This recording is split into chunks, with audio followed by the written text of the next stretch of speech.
I am Gwen, 33 years old, and my family just made the most spectacular mistake of their lives. We were sitting in a private dining room at a Michelin star restaurant for my parents' wedding anniversary when my father stood up and announced he was flying the entire family to a five-star resort in Hawaii. I smiled and asked what time our flight was leaving. He looked at me with pure disgust and told me I was not invited. He said I was expected to stay home and babysit all of their children while they went on vacation. What I did next shattered their perfect world permanently. Before I continue this story, let me know where you are watching from in the comments below. Hit like and subscribe if you have ever had to stand up to family who underestimated your worth. Growing up as a daughter in the Harrison family meant you were expected to be a decorative accessory to my father Richard and his sprawling luxury auto dealership empire. The evening of their 40th wedding anniversary was supposed to be a grand celebration of that exact image. We were dining at Cirque, an ultra-exclusive establishment where the crystal chandeliers cast a warm glow over tables that cost more than most people make in a month. I sat quietly at the end of the long mahogany table wearing a simple but perfectly tailored navy dress, watching the chaotic performance my family called love. My father Richard, at 60 years old, still demanded the spotlight wherever he went. He wore a custom-tailored tuxedo and commanded the waitstaff as if they were his personal servants. Beside him sat my mother, Patricia, 58, dripping in diamonds and scanning the room to ensure everyone was noticing how wealthy and important they looked. Halfway through the main course, my father tapped his silver spoon against his crystal champagne flute.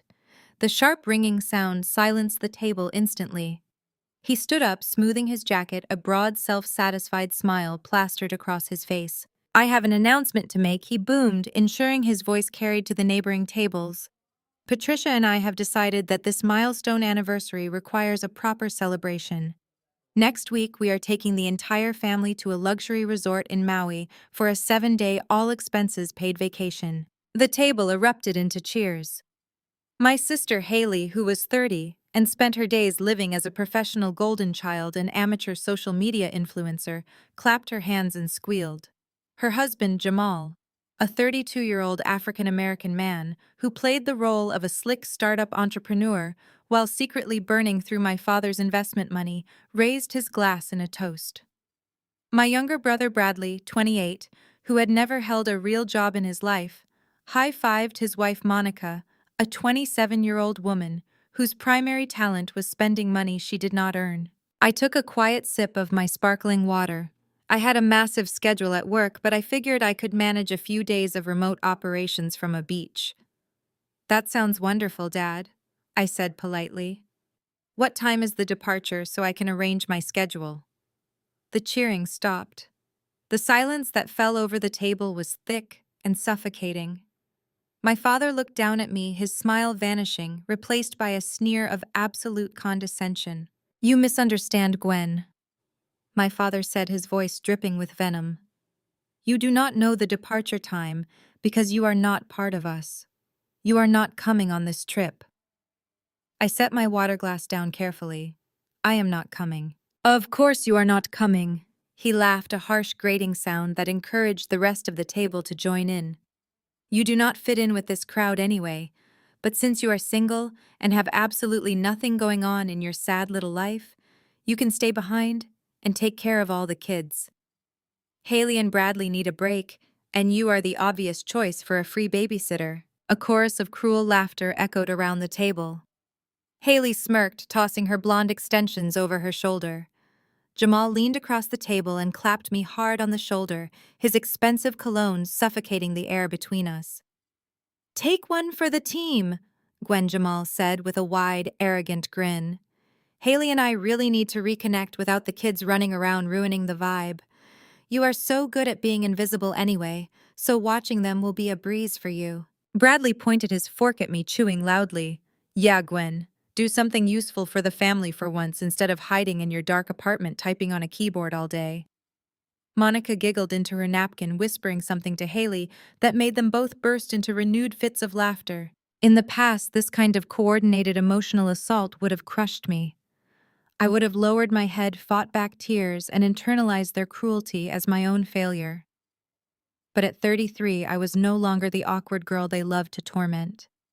They had absolutely no idea that the quiet woman they were mocking was actually the founder and CEO of one of the nation's top cybersecurity firms. They did not know that my company routinely audited the risk portfolios for major federal banks. They saw a plain Jane who refused to wear flashy logos. I saw a table full of liabilities waiting to be exposed. I did not cry. I did not argue. I simply picked up my fork and calmly took a bite of my roasted asparagus. My face remained a mask of absolute calm, a professional poker face I had perfected in corporate boardrooms filled with aggressive executives.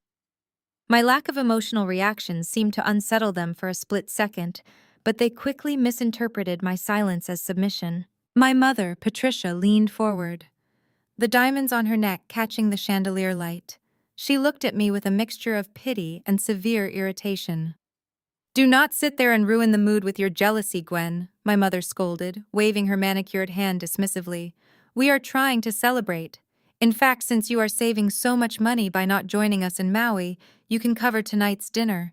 Think of it as an anniversary gift to the parents who put a roof over your head." Right on cue, the waiter approached with the leather checkbook and placed it discreetly on the table. My father did not even reach for it. He just stared at me expectantly. I pulled the folder open. The bill was staggering. Between the vintage champagne, the Wagyu steaks, and the excessive appetizers they had ordered without a second thought, the total came to exactly $4,800. I glanced up from the bill.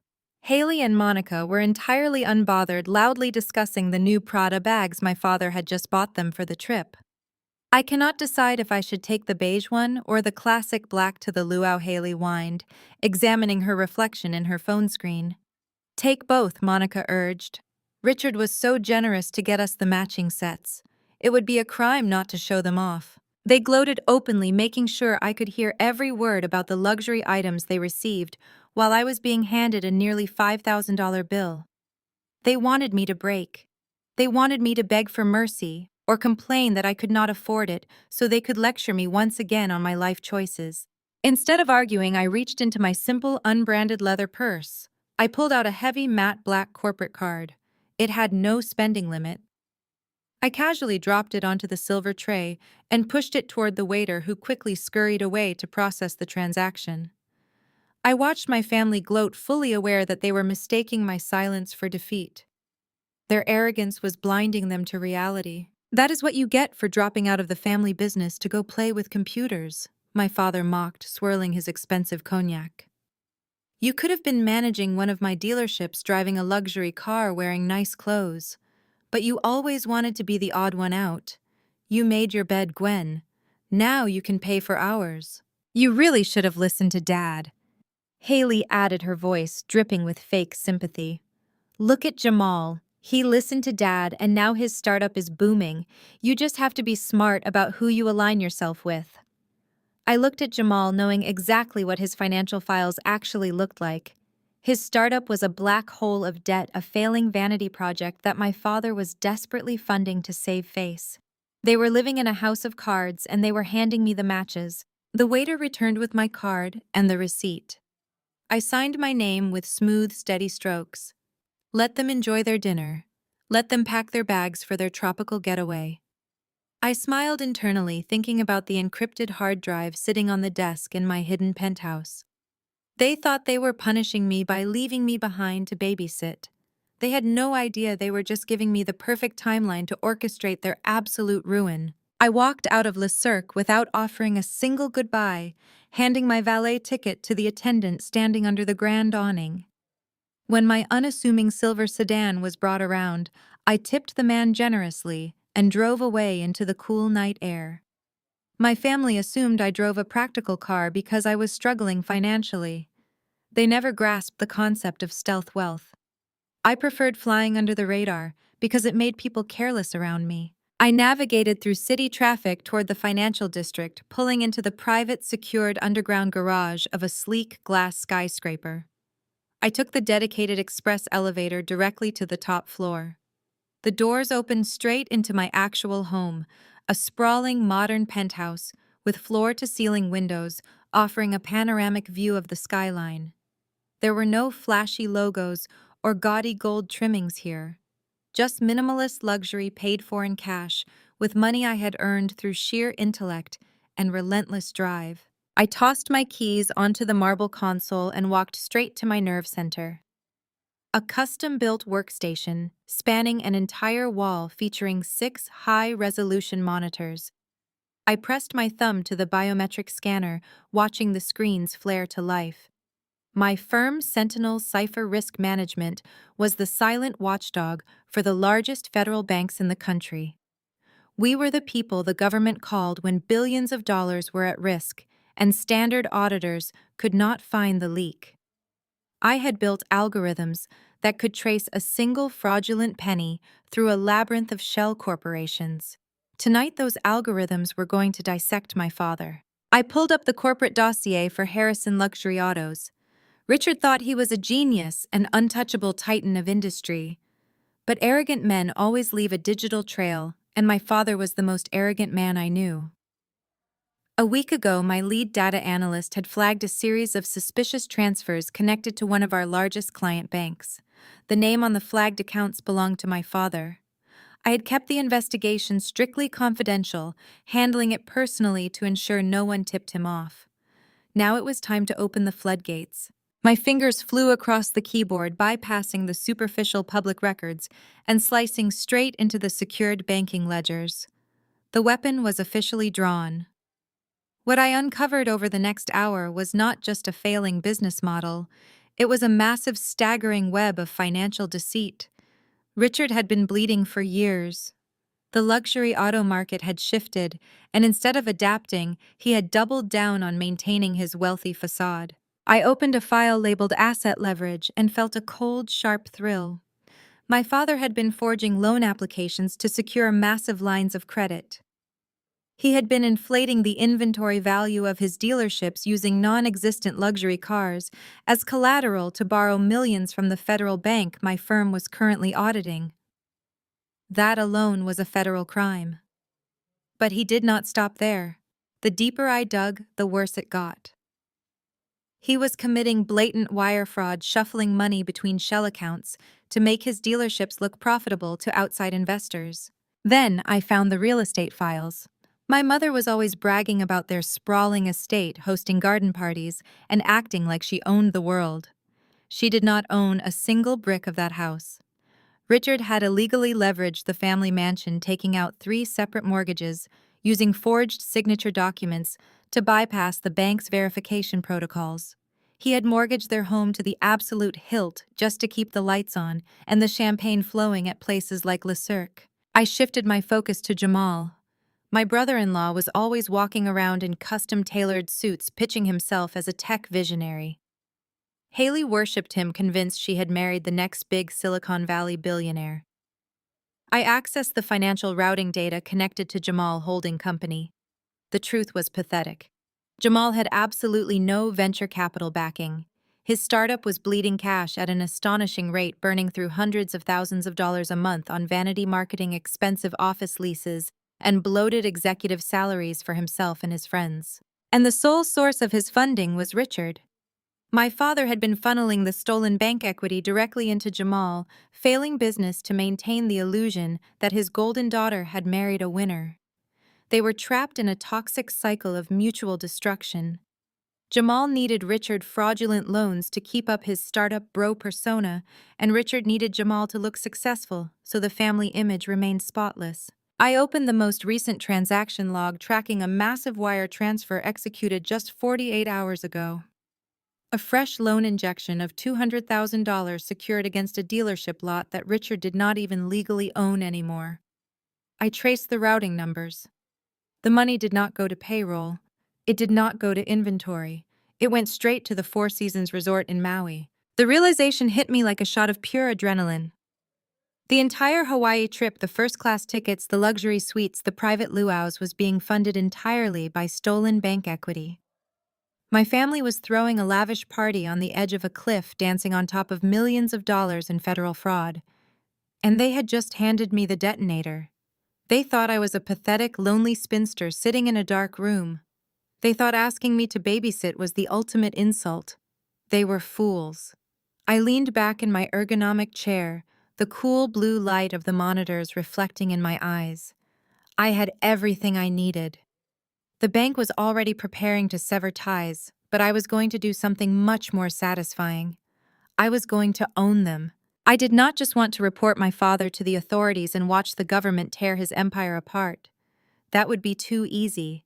That would allow him to play the victim to blame the economy or the regulators or some faceless federal entity. I wanted him to know exactly who orchestrated his downfall. I wanted the destruction of his kingdom to bear my signature. I picked up my encrypted phone and dialed a private number. It was well past midnight, but when the CEO of Sentinel Cipher Risk Management calls the personal line of a federal bank president, they answer by the second ring. Maxwell Thorne, the chief executive officer of the very bank Richard was currently defrauding, answered with a groggy but alert voice. I did not waste time with pleasantries or formal introductions. I told him I was looking at the luxury auto portfolio. I told him his risk assessment team had failed spectacularly. I outlined the forged signatures, the inflated inventory valuations, and the shell accounts funneling bank capital into a failing startup. I could hear the blood draining from Maxwell through the phone. If this leaked, his bank would face massive federal fines and a public relations nightmare that would tank their stock price. A panic attack was imminent on his end of the line, but before he could start shouting at his compliance officers, I offered him a highly lucrative lifeline. I told Maxwell that my private equity subsidiary, Sentinel Vanguard Holdings, was prepared to acquire the entire debt portfolio right now.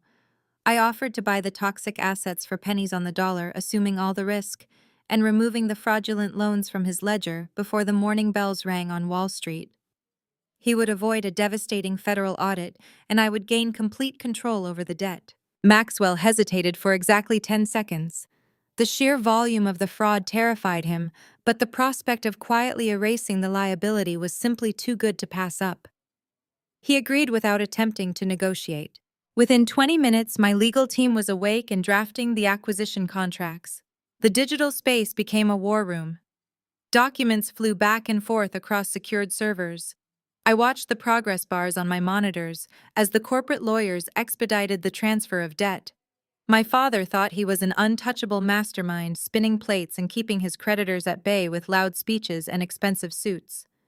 He had absolutely no idea that his entire financial existence was currently being sold off at a steep discount in the middle of the night. By 2 a.m, the heavy lifting was done. I reviewed the final asset transfer ledgers. The bank had eagerly dumped everything associated with Richard to save their own skin. I authorized the wire transfer from my equity firm, securing the purchase for a fraction of its alleged value.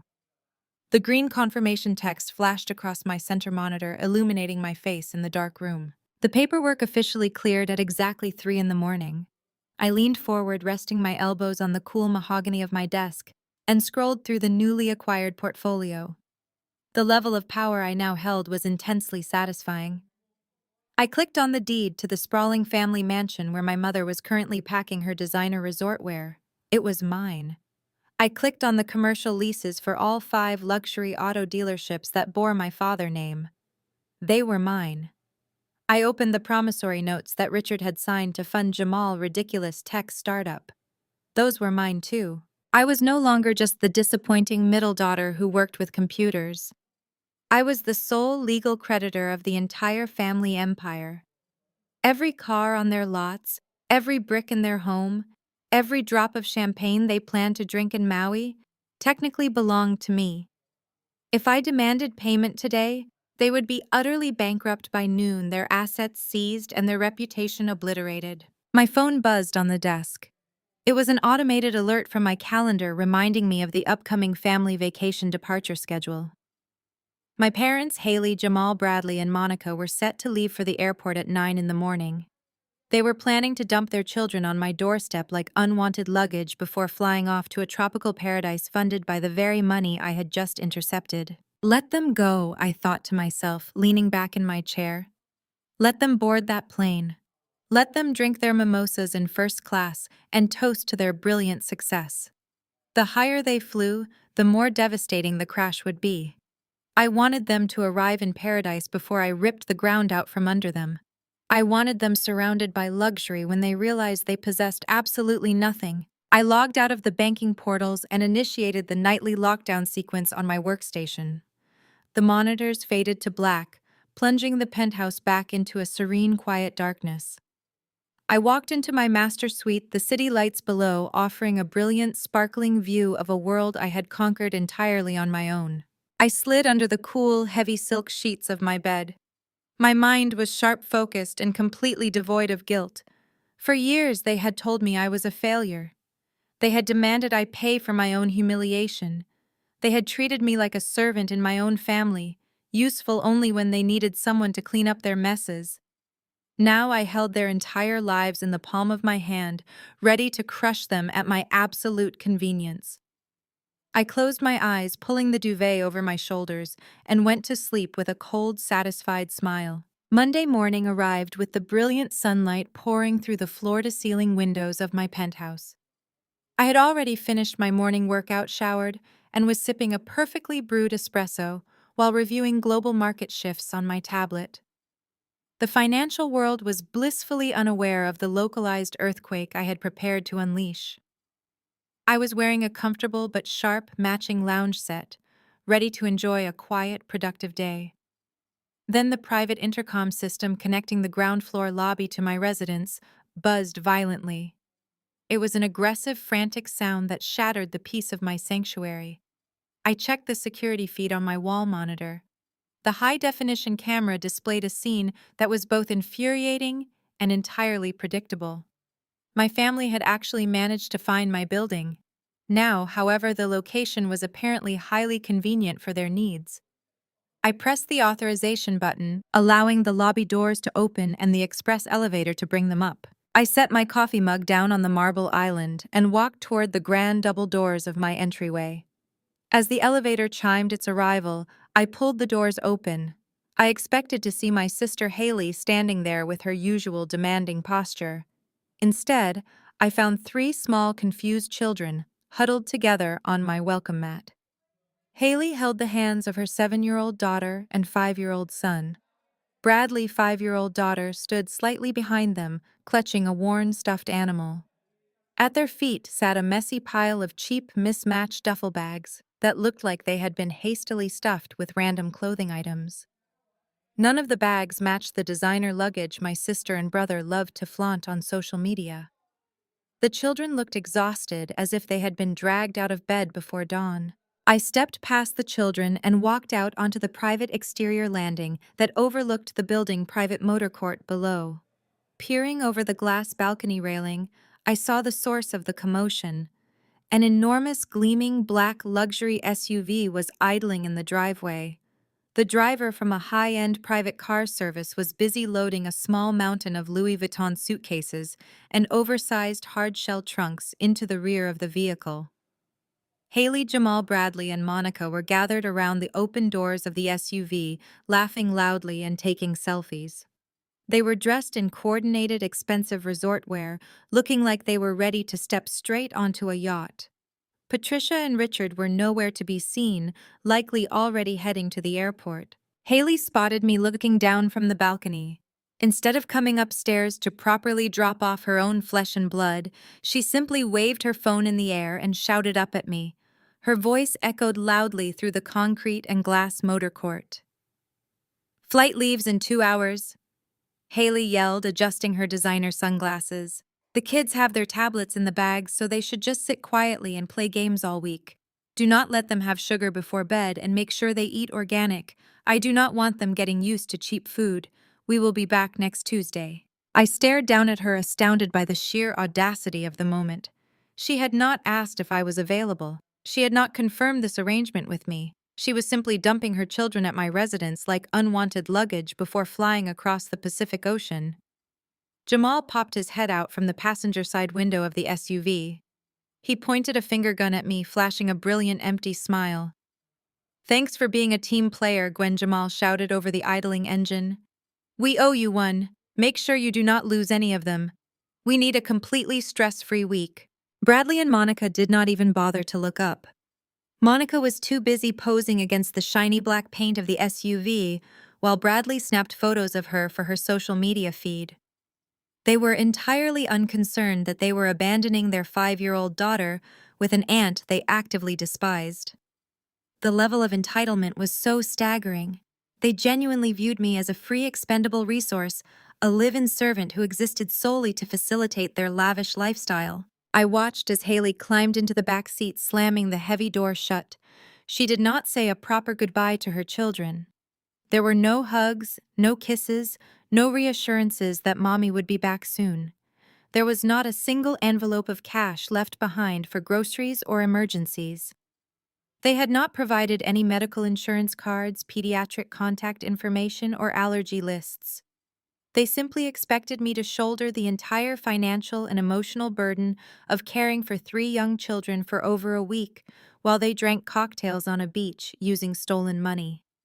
The driver closed the trunk, got behind the wheel, and the massive SUV sped off down the street, disappearing into the morning traffic. I turned and walked back inside where the 3 children were still standing awkwardly in my entryway.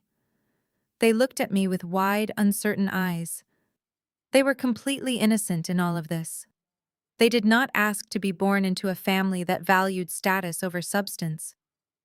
I crouched down to their eye level, offering a soft, reassuring smile. I promised them pancakes and hot chocolate. I was going to make sure they had an incredible safe week. But I was not going to do it by playing the role of the exhausted, unpaid babysitter my family expected me to be. I stood up, pulled my phone from my pocket, and prepared to make a very expensive phone call. I was going to hire the best executive childcare service in the city. My family believed they had trapped me. Instead, they handed me the perfect justification to initiate their complete destruction without any regret. I guided the children away from the sprawling entryway and led them into my massive sunlit kitchen. Their eyes widened as they took in the gleaming marble countertops, the stainless steel appliances, and the expansive view of the city skyline stretching out beyond the glass. I kept my promise about breakfast. While I whipped up a batch of fluffy buttermilk pancakes and poured rich hot chocolate into ceramic mugs, I took a moment to assess the situation. My family expected me to cancel my entire week, neglect my corporate responsibilities, and exhaust myself managing their offspring. They wanted me frazzled, resentful, and overwhelmed. They wanted to punish me for my independence by forcing me into a role of domestic servitude. I refused to give them that satisfaction.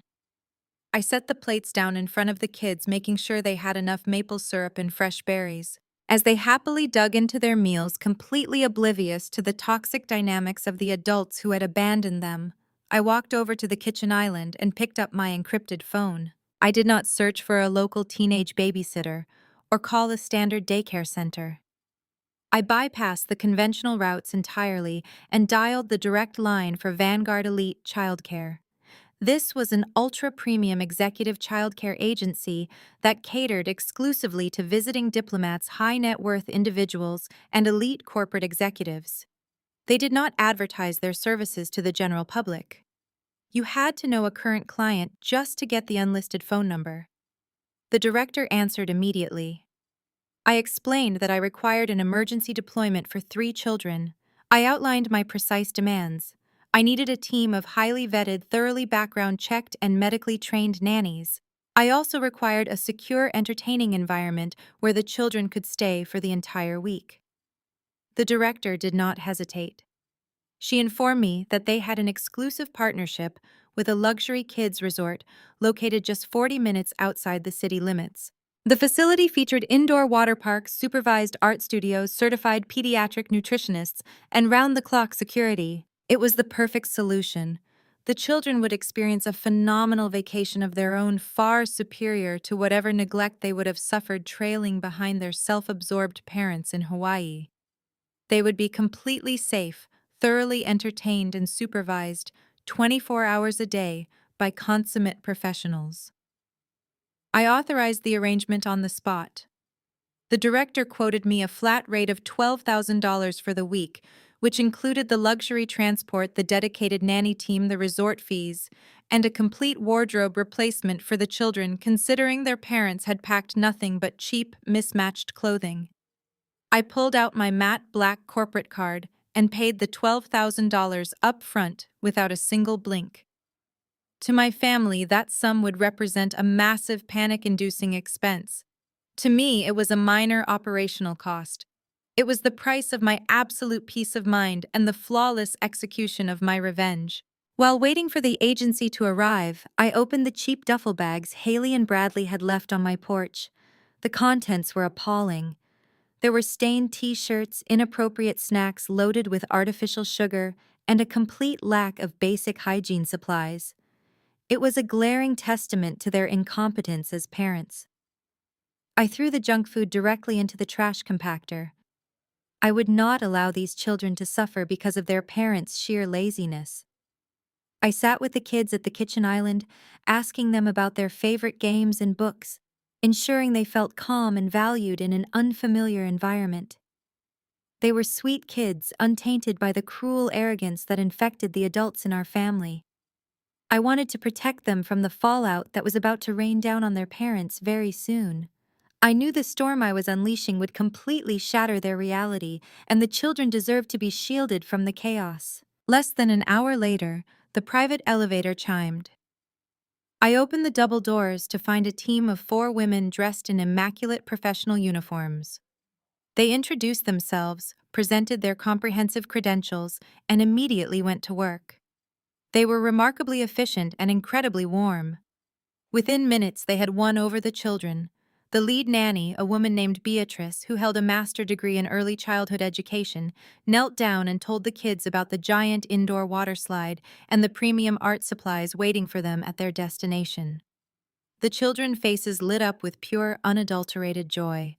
They completely forgot about the sudden dismissive departure of their parents just an hour prior.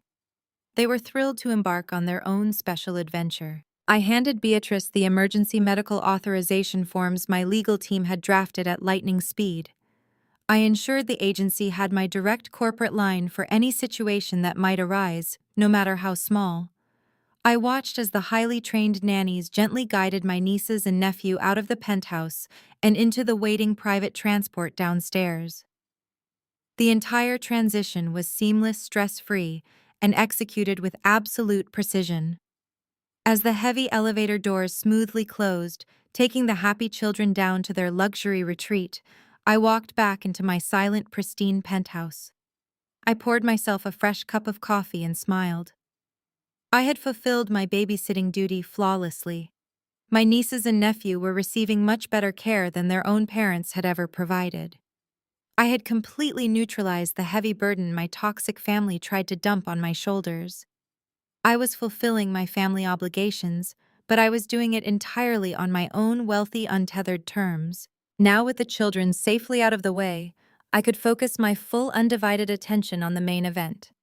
The board was perfectly set and the game was officially mine to win.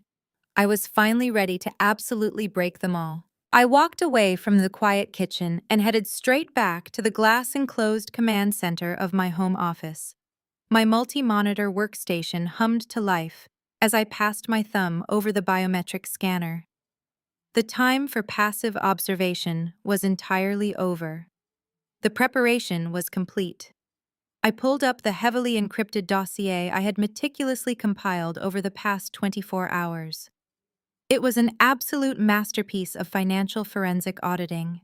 I had neatly packaged every forged loan application, every illegal wire transfer, and every falsified tax return associated with my father and his fraudulent luxury auto empire. I did not just have vague suspicions or circumstantial hints. I had undeniable concrete proof, backed by federal banking metadata. I opened a secure encrypted communication channel directly linked to the Federal Bureau of Investigation White-Collar Crime Division. I opened a second identical channel to the Internal Revenue Service Criminal Investigation Unit, specifically attaching the requisite Form 3949A for reporting suspected tax fraud.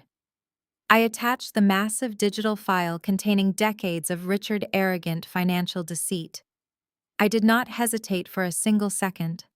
I did not feel a single ounce of familial guilt or misplaced loyalty. I hovered my cursor over the submission button. I pressed the key and watched the progress bar shoot across the screen. I hit send. The data packets flew out into the digital ether directly onto the secure servers of federal prosecutors who lived and breathed for high-profile corporate takedown cases exactly like this one. The criminal destruction was officially in motion. Now it was time to execute the civil ruin. I opened my secure messaging portal and contacted the senior litigation partners at my retained corporate law firm. I authorized the immediate execution of strict foreclosure protocols on every single piece of collateral I had purchased from the panicked federal bank the night before. I ordered my legal team to dispatch aggressive process servers immediately. I wanted bright neon foreclosure notices physically nailed to the heavy glass front doors of all 5 luxury auto dealerships before the morning sales staff even arrived. I also wanted the heavy wrought iron gates of the family mansion padlocked and legally sealed by noon. My parents had built their entire social identity on the grand illusion of wealth and property. By the time the sun reached its peak today, they would legally own absolutely nothing. Their sprawling estate, their imported cars, their crystal chandeliers, they all belong to my holding company now. I instructed my attorneys to be absolutely ruthless. There would be no grace periods. There would be no legal extensions. There would be no backroom settlements. I wanted the eviction notices filed and executed with maximum prejudice. I shifted my attention to the next monitor, focusing entirely on Jamal. My brother-in-law loved to parade around family dinners boasting about his venture capital and his disruptive tech startup. He loved to look down on my quiet career while secretly begging my father to cover his massive operating losses month after month. Since I now owned the toxic debt that funded his fragile ego, I had full legal authority over his corporate accounts. I accessed the administrative banking portal and initiated a total hard freeze on Jamal Holding Company. I locked his payroll accounts instantly. I froze his vendor payment lines. I revoked all of his corporate credit cards. I cut off the oxygen to his fake empire in a matter of seconds. When his employees tried to cash their paychecks today, the transactions would bounce hard. When his landlords tried to process the rent for his flashy downtown office, the payments would be flatly declined. Jamal was a parasite, and I had just completely severed his host. I leaned back in my ergonomic leather chair and pulled up a commercial flight tracking application on my center screen. I entered the flight number for their premium airline. A small digital airplane icon blinked steadily, showing their current location. They were cruising at 35,000 feet, suspended high above the Pacific Ocean, somewhere halfway between the mainland and Hawaii. I could picture the scene inside that first-class cabin perfectly. My mother, Patricia, was likely reclining in her lie-flat pod, demanding a third mimosa from the exhausted flight attendant and complaining about the cabin temperature. Haley and Monica were probably connecting to the expensive in-flight wireless internet, posting filtered selfies with captions boasting about their elite tropical getaway. Jamal and Bradley were likely clinking glasses of expensive scotch, laughing about how easily they had dumped their children on the boring sister who had nothing better to do. They were floating in a luxurious, pressurized bubble, entirely disconnected from the catastrophic reality unfolding on the ground below them. They felt completely untouchable. They believed they had won the ultimate game. They thought they had successfully discarded the only family member who refused to play their toxic image-obsessed games. They had no idea that the ground they thought they stood on had just been vaporized into ash. Down on the mainland, the dominoes were already falling with brutal, unstoppable efficiency. I watched my news aggregation software as early alerts began to ping on my dashboard. Local business journals were already picking up chatter about strange activity and locked doors at the auto dealerships. I could visualize the federal agents mobilizing in their offices, reviewing the pristine, irrefutable evidence I had just hand-delivered to their secure servers. I could see the process servers marching up the manicured driveway of the family estate, clutching clipboards filled with uncompromising eviction mandates. The fire I had just ignited was spreading rapidly, consuming every lie, every forged document, and every fake asset my family had ever claimed to own. I took a slow, deep breath of the quiet air in my penthouse. The silence was magnificent. I was not the family scapegoat anymore. I was the architect of their absolute ruin.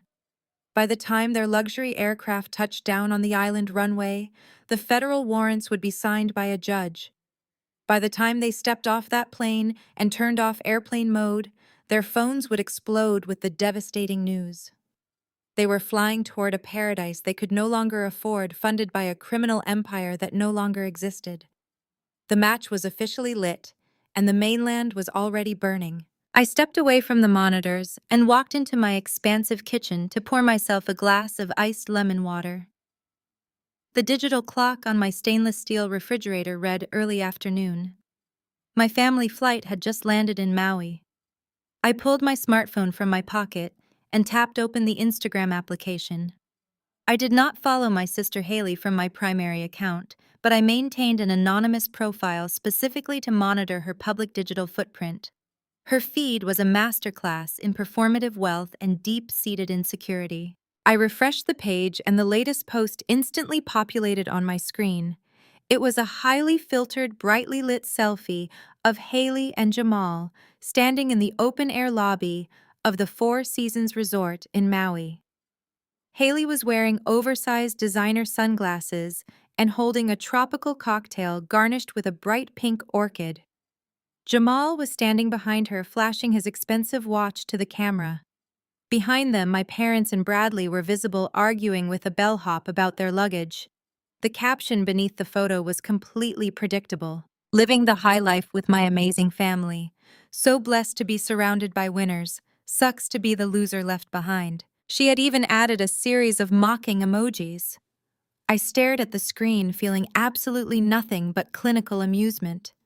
She was standing in a five-star resort lobbing insults at the very woman who now owned the ground beneath her feet.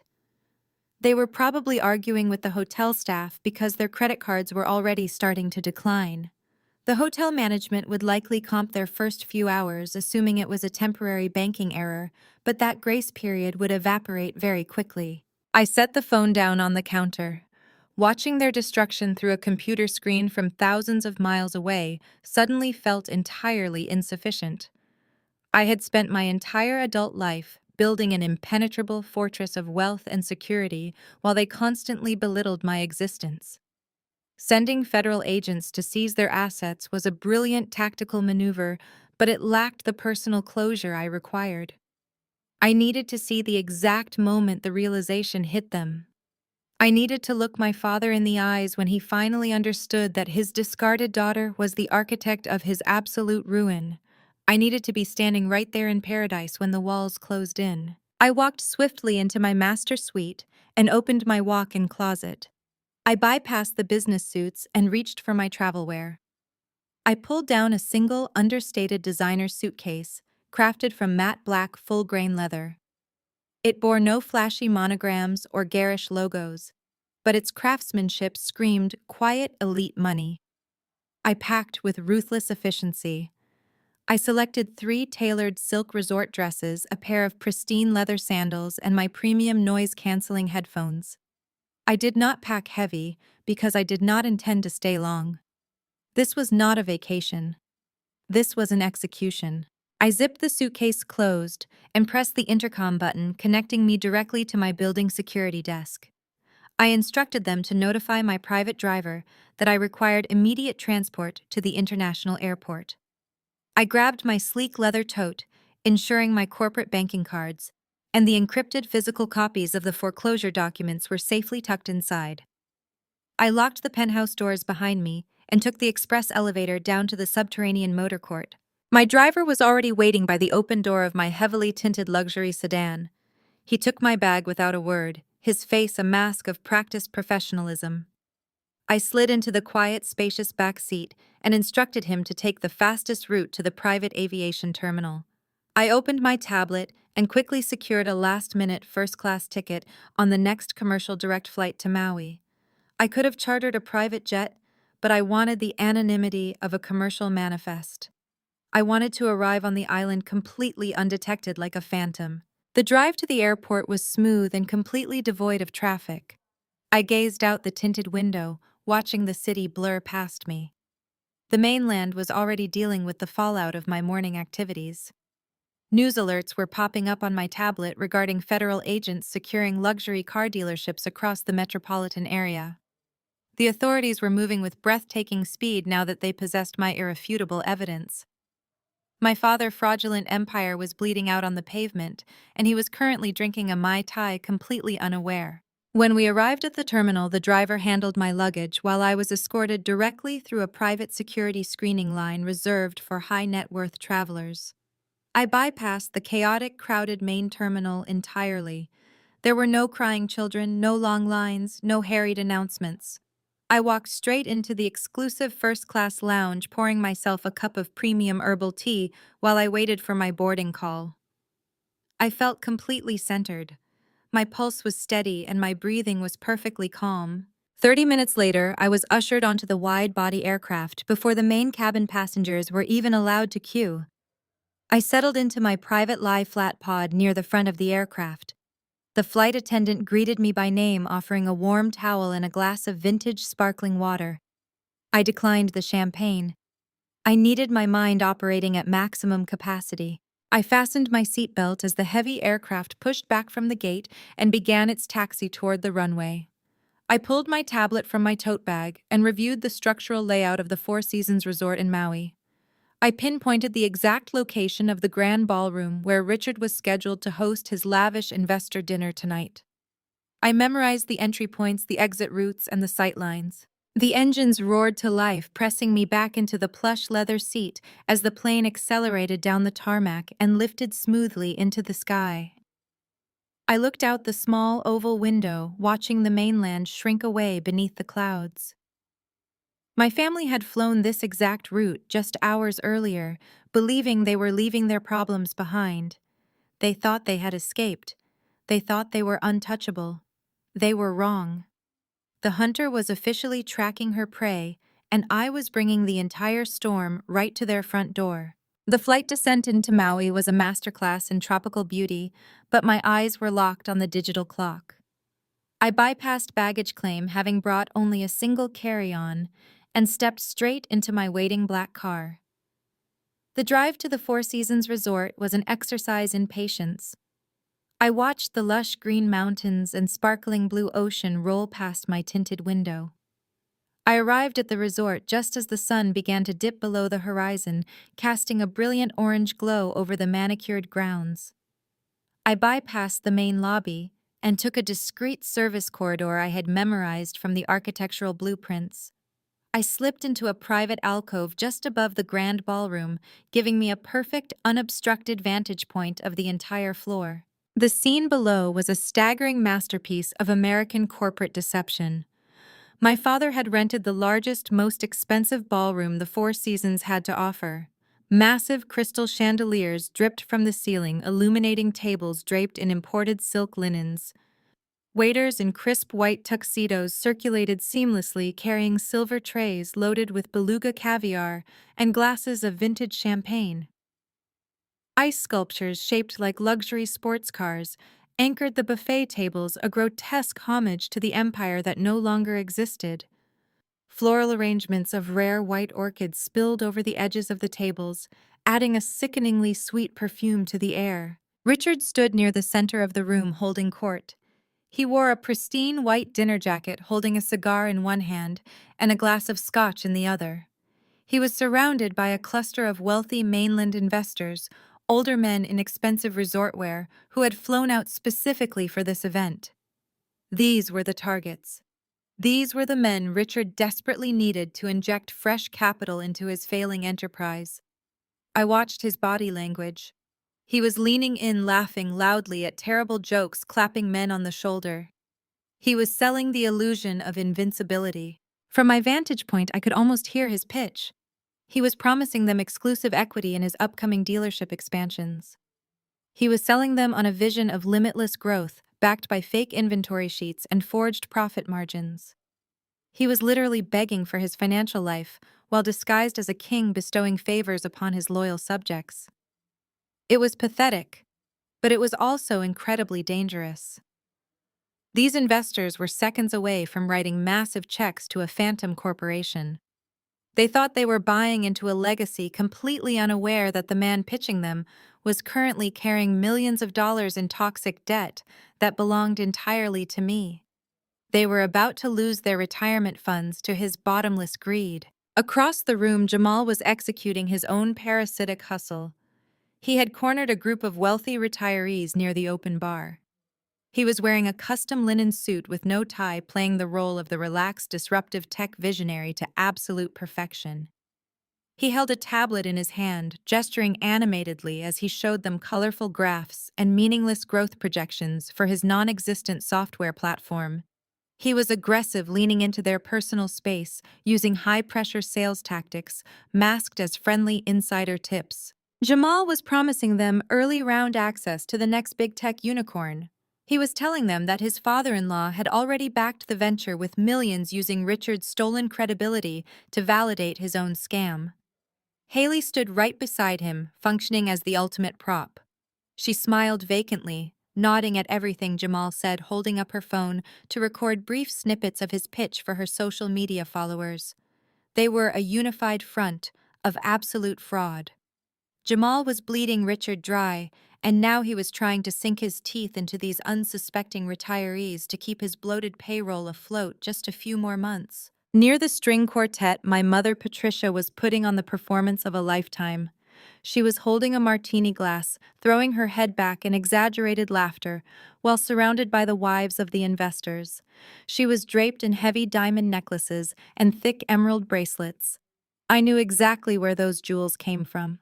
They were purchased with the fraudulent lines of credit secured against the family mansion. She was literally wearing stolen bank equity around her neck, parading it around as proof of her superior social status. She pointed to her jewelry, likely bragging about how much her husband adored her, oblivious to the fact that her husband was a wanted criminal. Bradley and Monica were hovering near the seafood station, loading their plates with lobster tails. They were completely oblivious to the mechanics of the room. They did not care about the investors or the pitches. They only cared that the open bar was free and the food was expensive. They were the bottom feeders of the family ecosystem, perfectly content to live off the scraps of Richard's criminal enterprise as long as they never had to work a single day in their lives. The entire ballroom was a fragile house of cards held together by nothing but arrogance and stolen money. It was a beautiful, shiny, hollow shell. Every smile was a lie. Every handshake was a trap.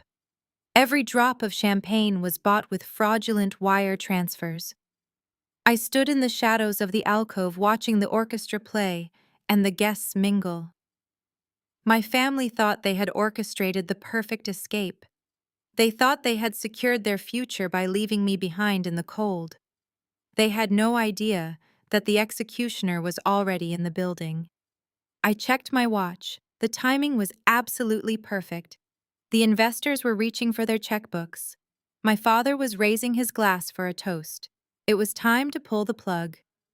I took a deep, stabilizing breath, feeling the absolute power of the moment settle into my veins. The music swelled, masking the sound of my deliberate footsteps. I descended the sweeping marble staircase that led from my private alcove directly to the main floor.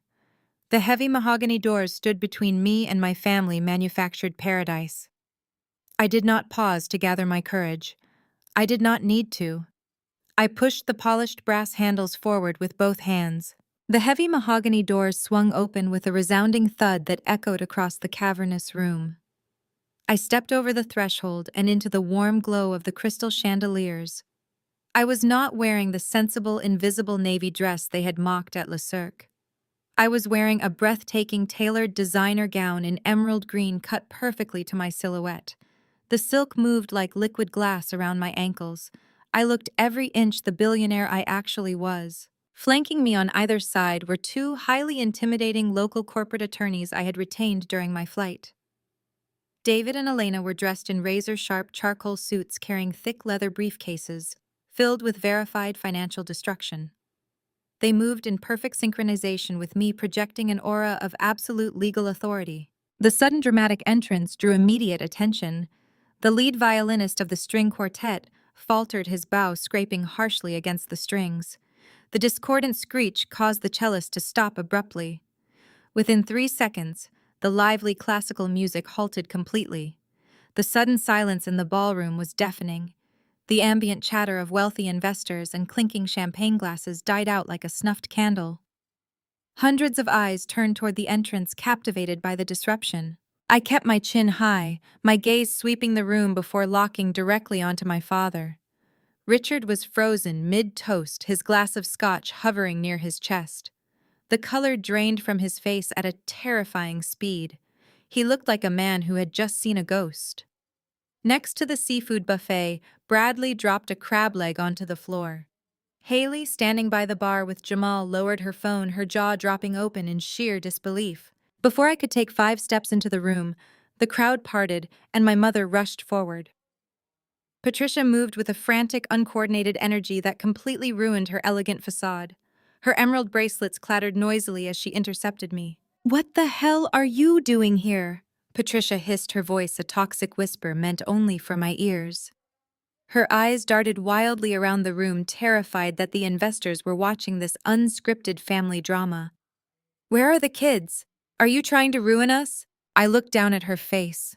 She still thought I was the obedient scapegoat. She still believed she could bully me into compliance with a harsh whisper. She had no idea that the woman standing in front of her owned the very ground she was shivering on. I did not argue with her. I did not explain about the elite nannies or the luxury resort where her grandchildren were currently being treated like royalty. I did not justify my presence. I smoothly sidestepped my mother, breaking her line of intimidation with a fluid, effortless motion. I stepped around her as if she were nothing more than a minor obstacle on a sidewalk. David and Elena matched my pace seamlessly, boxing Patricia out and preventing her from following me. My mother stumbled backward, her mouth opening and closing in silent outrage, completely powerless to stop my forward momentum.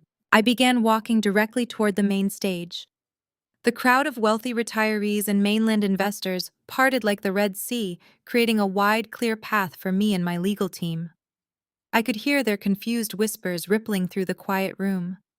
They were assessing my designer gown, noting the formidable attorneys flanking me, and wondering how I fit into the luxury auto narrative. I looked like a major venture capitalist, and in a way I was. I was the venture capitalist who had just bought their host. As I approached the center of the ballroom, Jamal attempted to intercept me. He left his group of wealthy targets and jogged over, forcing a wide, nervous smile onto his face. He held his hands up in a placating gesture, trying to play the charismatic peacemaker to save his networking event. "Gwen." "Hey," Jamal said loudly, trying to project a casual tone for the surrounding guests. "This is a private corporate event. Let us take this outside and talk. Whatever you need, we can sort it out at the bar." I did not break my stride. I did not even turn my head to look at him. I kept my eyes fixed entirely on Richard, who was now sweating profusely under the chandelier lights. Elena, the attorney on my left, stepped slightly forward and handed Jamal a single sheet of paper from her briefcase. Jamal reflexively took it, his fake smile faltering as his eyes scanned the bold legal print at the top of the page. It was the formal notice of his frozen corporate accounts. I heard him gasp, a sharp intake of air that signaled the exact moment his fake tech startup died. He stopped dead in his tracks, staring at the paper as if it were a venomous snake effectively neutralized. I reached the base of the small, elevated stage where my father stood. The ice sculpture of the luxury sports car dripped steadily onto the velvet tablecloth behind him. Richard tried to regain his composure. He puffed out his chest, attempting to project the dominant patriarch persona he had used to crush me for my entire life. "Security." Richard bellowed, his voice cracking slightly with panic. "Remove this woman from my event immediately." 2 hotel security guards stationed near the kitchen doors stepped forward, but David, my lead attorney, raised his hand. David produced a document bearing the official seal of the property management company and the bank. "My client is the sole legal owner of the corporate entity currently holding the lease for this ballroom," David announced, his voice projecting clearly across the silent room. "She is not trespassing. She is inspecting her assets." The security guards stopped, exchanging uncertain glances before stepping back into the shadows. Richard looked around, completely abandoned. His authority had evaporated in a matter of seconds. I stepped up onto the stage, my heels clicking sharply against the wooden floorboards. I stood inches away from my father. I could smell the stale scotch on his breath and see the beads of terrified sweat forming on his forehead.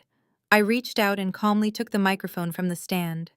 The room was perfectly, breathlessly silent. Every investor, every family member, every waiter was hanging on my next move.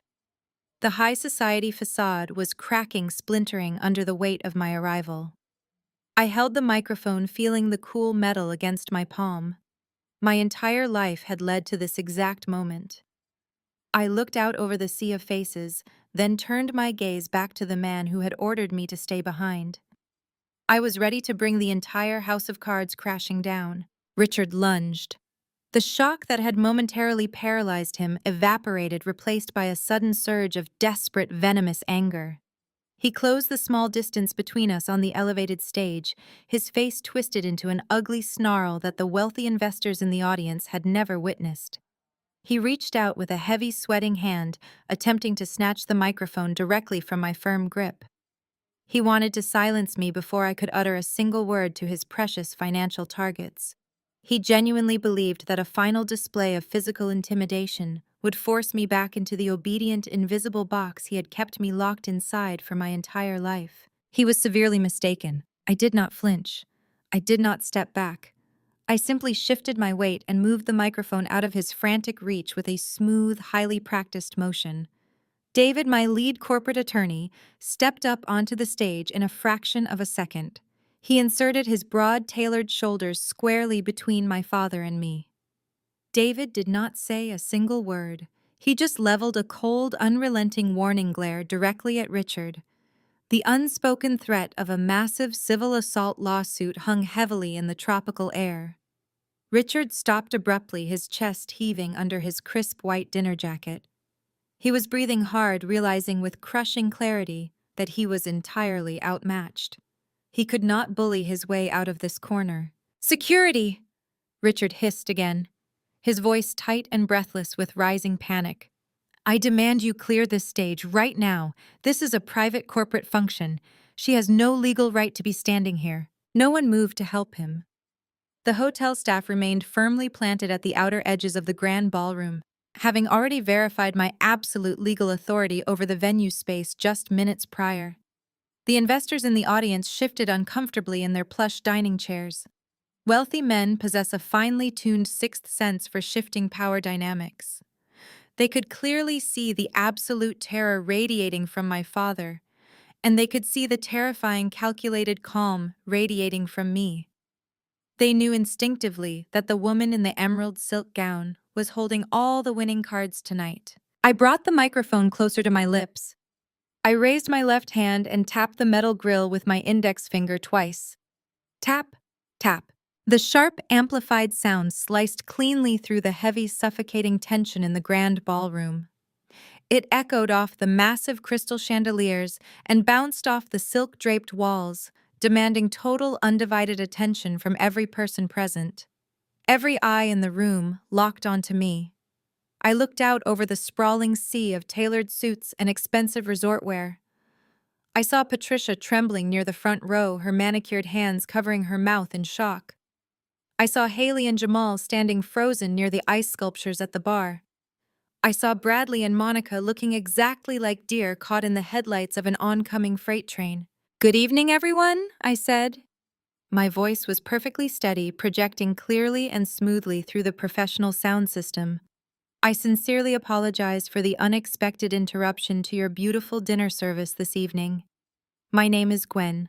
I am Richard's daughter." A collective confused murmur rippled swiftly through the wealthy audience. I could see the older investors leaning forward, whispering frantically to each other behind their hands. They had likely been told all evening that Richard only had one highly successful daughter, Haley, and a brilliant tech visionary son-in-law, Jamal. My existence was a complete surprise to them, a glaring omission from the perfect family narrative Richard had been aggressively selling them for hours. "I flew out here tonight for a very specific reason." I continued pacing slowly and deliberately across the center of the wooden stage. "My parents are celebrating their 40th wedding anniversary this week.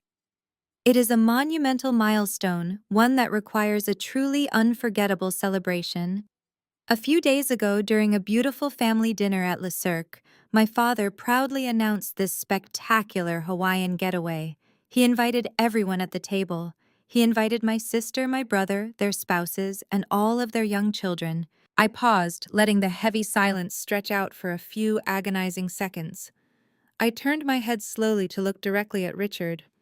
He was staring at me with a chaotic mixture of pure hatred and absolute unadulterated terror.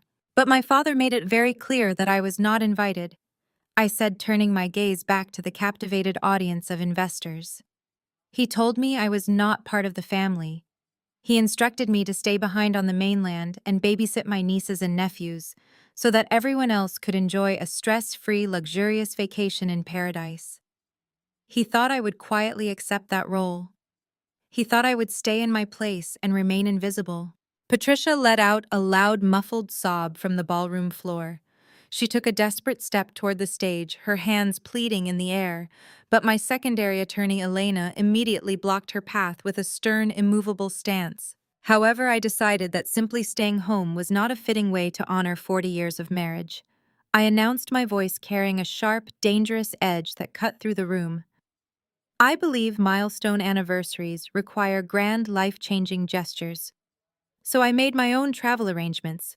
I flew out here to deliver an anniversary gift to my parents in person. I turned to my left and caught David's eye. I gave him a single subtle nod. The execution signal was officially given. David unclasped the heavy brass lock on his thick leather briefcase. He reached inside and pulled out a heavy, sealed legal envelope. It was a massive, thick packet of documents bound tightly with official legal tape and stamped with the bright red seals of federal courts and major financial institutions. It contained the absolute, undeniable proof of my father's complete financial destruction. David walked purposefully across the stage and stopped right in front of Richard. My father stared at the envelope as if it were a live bomb wired to explode. His hands remained rigidly at his sides, clenched into tight, white-knuckled fists. He refused to take it. He knew deep down that taking that envelope meant acknowledging the brutal reality of his total ruin. Richard David said, his voice low, but carrying just enough to be heard by the entire front row of investors. "You have been officially served on behalf of Sentinel Vanguard Holdings. I highly suggest you take the documents." Richard swallowed hard, his Adam apple bobbing visibly above his silk collar. He looked at me, his eyes begging for a mercy he had never once shown me. I offered him a cold, empty smile. I did not blink. I did not look away. I stood my ground, fully owning the space and the absolute power I had seized. "Take the gift, Dad," I said directly into the microphone, ensuring the entire ballroom heard the final command. "You earned every single piece of paper in that envelope." With a trembling, utterly defeated hand, Richard reached out. He took the heavy legal envelope from David. The thick parchment crinkled loudly in his shaking grip. The transfer of power was now physical and absolute. I turned my back on my father. He was no longer a threat. He was just a man holding the documentation of his own demise.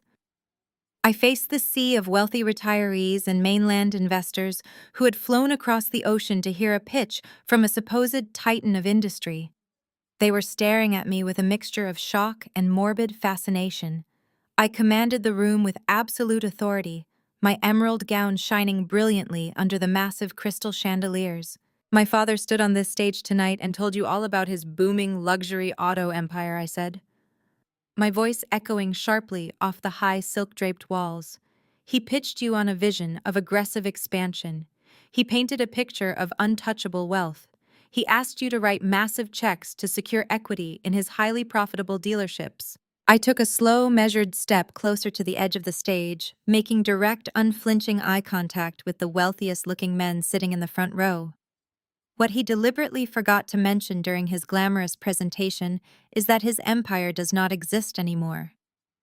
3 hours ago, while you were drinking vintage champagne and eating beluga caviar, federal agents from the FBI White-Collar Crime Division kicked in the glass doors of his corporate headquarters. A collective gasp swept through the ballroom. The polite silence shattered into 1,000 frantic whispers. Investors immediately reached into their tailored suit jackets and pulled out their smartphones, rapidly refreshing their news feeds and checking financial alerts. The air in the room grew thick with sudden suffocating panic. Richard let out a strangled, desperate sound behind me. "That is a complete lie," he gasped, his voice barely a squeak compared to his usual booming baritone. "Do not listen to her. She is a disgruntled, jealous child making up insane stories. Security, get her out of here." I did not even bother to look at him. I simply kept my eyes locked on the investors, projecting my voice over the rising commotion. The raid was authorized by a federal judge because Richard has been committing massive systemic wire fraud. He has been forging loan applications, inflating inventory valuations with ghost cars, and shuffling stolen capital through shell accounts to artificially inflate his profit margins. The entire dealership network is currently covered in yellow police tape and swarming with federal agents. I watched the exact moment the news broke on the mainland.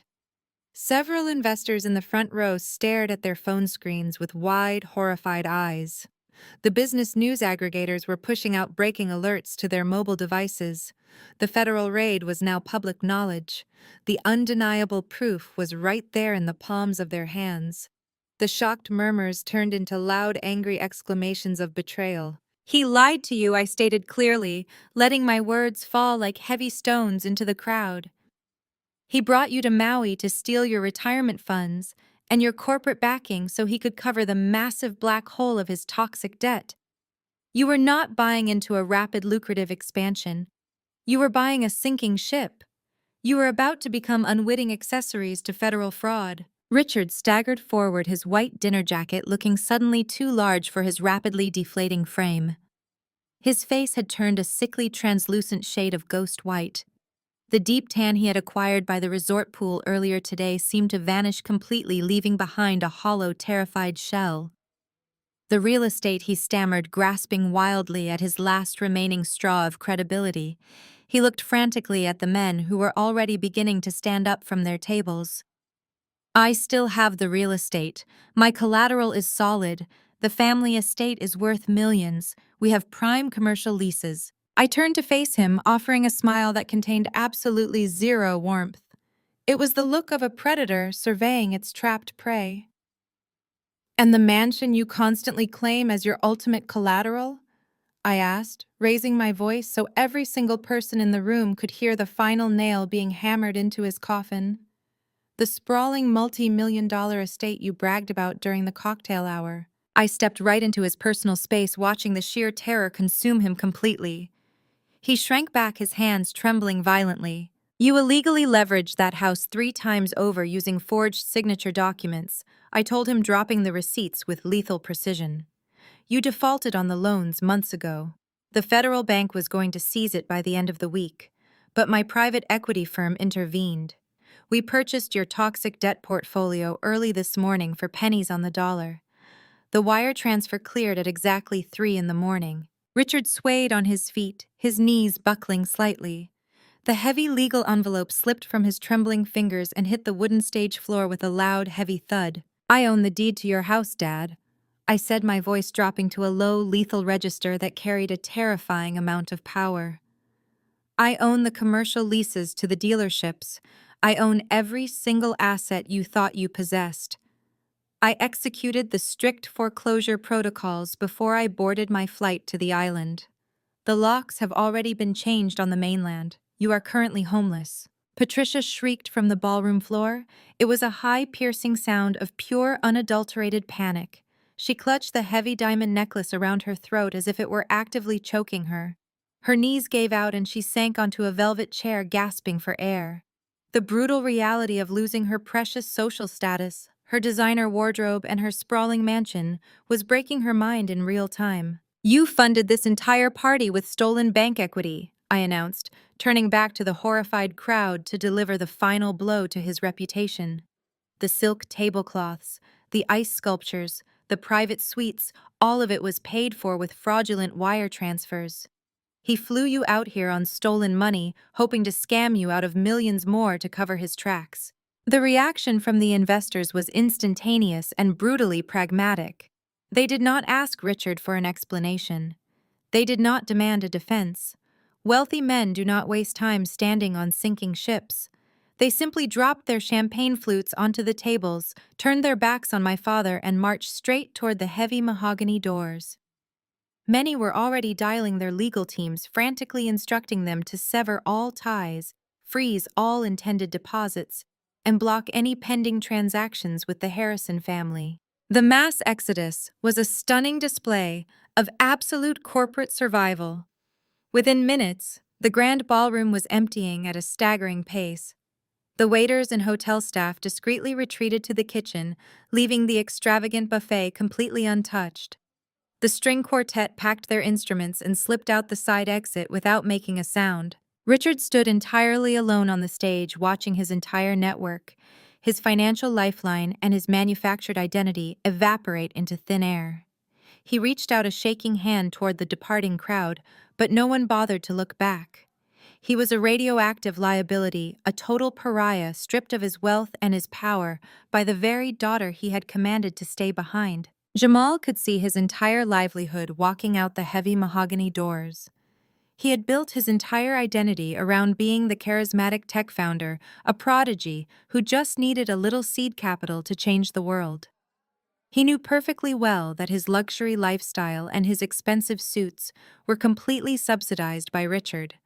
Seeing the investors retreating was like watching his oxygen supply being cut off. He sprinted across the ballroom floor, bypassing the abandoned buffet tables, and threw himself in front of the main exit.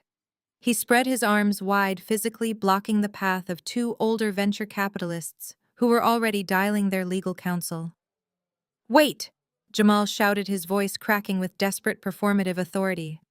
"Please, gentlemen, listen to me for 1 second. Do not let this crazy woman ruin a perfectly good evening. My tech startup is completely independent of the Auto Group. We have proprietary software in development. We are shielded from whatever family drama is happening on that stage. My financials are rock solid." I stepped down from the elevated stage, my emerald silk gown trailing elegantly behind me. David and Elena followed close behind, their expressions maintaining that same lethal professionalism. I walked deliberately toward the bottleneck at the doors. The heavy mahogany doors seemed miles away, but I covered the distance with calculated, unhurried steps. The remaining waitstaff stood frozen against the silk-draped walls, their silver trays forgotten. The fleeing investors paused, caught between their urgent desire to escape and the magnetic pull of the unfolding disaster. Jamal glared at me, his chest heaving. He tried to puff himself up, attempting to project the dominant, successful alpha male image that Haley found so irresistible. He pointed an accusatory finger at my face. "You are out of your mind, Gwen," Jamal spat, trying to sound threatening. "You come in here wearing a fancy dress and spout crazy conspiracy theories because you are jealous. You have always been jealous of Haley and me. We are actually building something. My company is about to go public, and you are just trying to sabotage our funding because you are stuck at a dead-end job." I stopped a few feet away from him, looking him up and down with absolute clinical disdain. I remembered how he had clapped me on the shoulder at Cirque, telling me to take one for the team and babysit his children so he could sip cocktails on a beach. I did not raise my voice. I did not need to. When you hold the power of total financial annihilation, a whisper is louder than a scream. "And Jamal, your startup is not a tech firm," I stated, my voice echoing crisply through the grand silent ballroom. "It is a hollow shell company designed exclusively for shuffling Richard fraudulent loans. You do not write code. You do not develop proprietary software. You do not even have a functional product." The investors standing near the doors stopped dialing their phones and turned around, their eyes wide with renewed shock. Jamal dropped his hand, his mouth opening and closing as he searched for a snappy comeback that simply did not exist. I looked at the venture capitalists he had been aggressively pitching all night. "He was promising you early access to a tech unicorn," I told them, making direct eye contact. "But his entire corporate structure is a laundering machine. Richard would secure a forged line of credit against a ghost dealership, and within 24 hours that money would be wired into Jamal operating accounts disguised as venture capital investment. That is a complete fabrication." Jamal stammered, sweat beginning to pour down his forehead, ruining his perfectly tailored linen suit. I have a payroll. I have a downtown office lease. I have employees. Yes, you do, I agreed smoothly. You have a bloated payroll of friends and frat brothers who do nothing but play ping pong in an expensive leased office while burning through stolen federal bank equity. But you do not have to worry about paying that exorbitant downtown rent anymore. The panic in Jamal's eyes became absolute. He looked back at Haley, who was standing frozen near the ice sculptures her designer clutch, slipping from her trembling fingers. I accessed the administrative banking portal this afternoon. I informed him, my tone conversational but utterly devastating. Since my private equity firm acquired all of Richard's toxic debt, we also acquired the legal authority over every single account linked to his fraudulent promissory notes. I initiated a total hard freeze on your corporate accounts at exactly 4 o'clock this afternoon, Pacific Standard Time. Your vendor payment lines are revoked. I continued, relentlessly stripping away the last remaining shreds of his fake empire. Your corporate credit cards are currently declining. When your frat brother employees attempt to cash their paychecks tomorrow morning, those transactions will bounce hard. You are completely, unequivocally bankrupt. Haley let out a piercing, hysterical scream from the center of the ballroom. The reality of losing her unlimited shopping budget, her luxury cars, and her status as a wealthy tech wife hit her all at once. She clutched at the heavy silk table linens, bringing a cascade of silver cutlery crashing down around her as she collapsed. She dropped to her knees right there on the polished wooden floor, sobbing uncontrollably into her hands. Her perfect influencer facade shattered into a million irreparable pieces. The wealthy retirees and mainland investors did not need to hear another word. The contagion was not just isolated to Richard auto dealerships. It had infected the tech startup they were minutes away from funding. The social execution was absolute. The sheer terror on their faces was a testament to the bullet they had just dodged. The investors dropped their crystal glasses and abandoned their polite restraint. They physically pushed past Jamal, shoving his desperate, pleading hands out of their way. It was a frantic, chaotic sprint toward the exits. They flooded out into the opulent hotel corridors, pressing their phones to their ears, shouting urgent instructions to their financial advisors and legal teams to freeze all intended deposits. They scrambled through the lobby, leaving their expensive resort vacations ruined by the threat of federal subpoenas. Jamal stumbled backward as the crowd surged past him, his back hitting the heavy mahogany doorframe. He slid down the wall, clutching his head, watching his imaginary billion-dollar future evaporate into nothing. The grand ballroom of the Four Seasons emptied with the terrifying speed of a sinking luxury liner.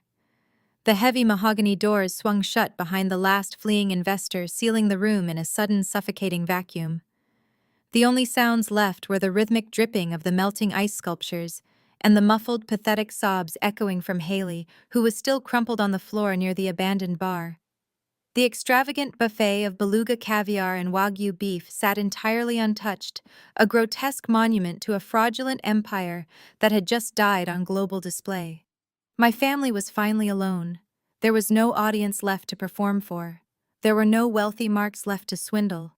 There was only the brutal, inescapable reality of their absolute ruin. I stood perfectly still in the center of the wooden stage, my posture relaxed but commanding. I watched the realization wash over my father. Richard stared at the empty room, his chest heaving violently under his tailored white dinner jacket. His eyes darted frantically from the abandoned tables to the closed doors, processing the undeniable fact that his financial lifeline had just been severed permanently. The illusion he had spent decades carefully constructing had been incinerated in under 10 minutes. He turned his head slowly, locking his bloodshot eyes on me. The sheer panic in his expression rapidly morphed into a blind, primal rage. He was not a sophisticated businessman analyzing a corporate takeover. He was an exposed, cornered animal. "You ungrateful traitor!" Richard bellowed, his voice cracking with unchecked fury. He lunged forward. He abandoned every ounce of his polished high society restraint and charged directly at the stage. His hands formed into tight fists, his face turning an alarming shade of crimson. He intended to physically drag me off the platform. He genuinely believed that if he could just use brute force, he could somehow regain control of the situation and force the world back into the neat, obedient boxes he had designed. He never even made it within striking distance. My lead corporate attorney stepped smoothly in front of me, planting his large frame solidly between my father and the stage steps. My secondary counsel immediately flanked him, creating an impenetrable human shield of expensive wool and lethal legal authority. They did not raise their hands. They did not need to. Their imposing physical presence and the silent, terrifying threat of a massive assault lawsuit stopped Richard dead in his tracks. He collided with the invisible wall of my protection, stumbling backward and gasping for air. He pointed a trembling, furious finger at my face, sputtering incoherent threats that meant absolutely nothing. I did not flinch. I did not step back. I looked down at him with the clinical detachment of a scientist observing a failed experiment. His physical intimidation tactics, the very tools he had used to terrorize me during my childhood, were completely useless against the fortress of wealth and power I had built around myself. Patricia broke the tense standoff. My mother, the woman who had spent her entire life prioritizing her social status and her diamond necklaces over her own daughter, suddenly let out a loud, theatrical wail. She pushed past Bradley and Monica, her expensive high heels clicking erratically against the polished floorboards. She threw herself toward the edge of the stage and dropped dramatically to her knees. The heavy emerald bracelets clattered loudly against the wood. Her perfectly styled hair fell into her face, and her expensive mascara ran in dark streaks down her cheeks. She was putting on the performance of a lifetime, desperately pivoting from the haughty, dismissive matriarch to the helpless, victimized mother. "Gwen, please." Patricia sobbed violently, clutching her hands to her chest in a gesture of absolute pleading. "You cannot do this to us. You cannot just stand there and watch your family be destroyed. You are rich. You just said you own the debt. That means you have the money to fix this. You can stop the federal agents. You can give us our house back." I stared down at her kneeling figure.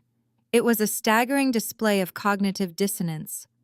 Just a few days ago at Cirque, she had mocked my career and demanded I pay for her luxury dinner. Now she was groveling at my feet, demanding that I use my massive wealth to shield them from the consequences of their own criminal actions. She truly believed that blood obligation was a one-way street, a convenient magic wand she could wave to erase decades of emotional abuse and financial fraud. "Where is your loyalty to your blood?" Patricia cried, her voice cracking with manufactured desperation. "We are your parents. We raised you. You have to save your father. He will go to federal prison if you do not make this stop.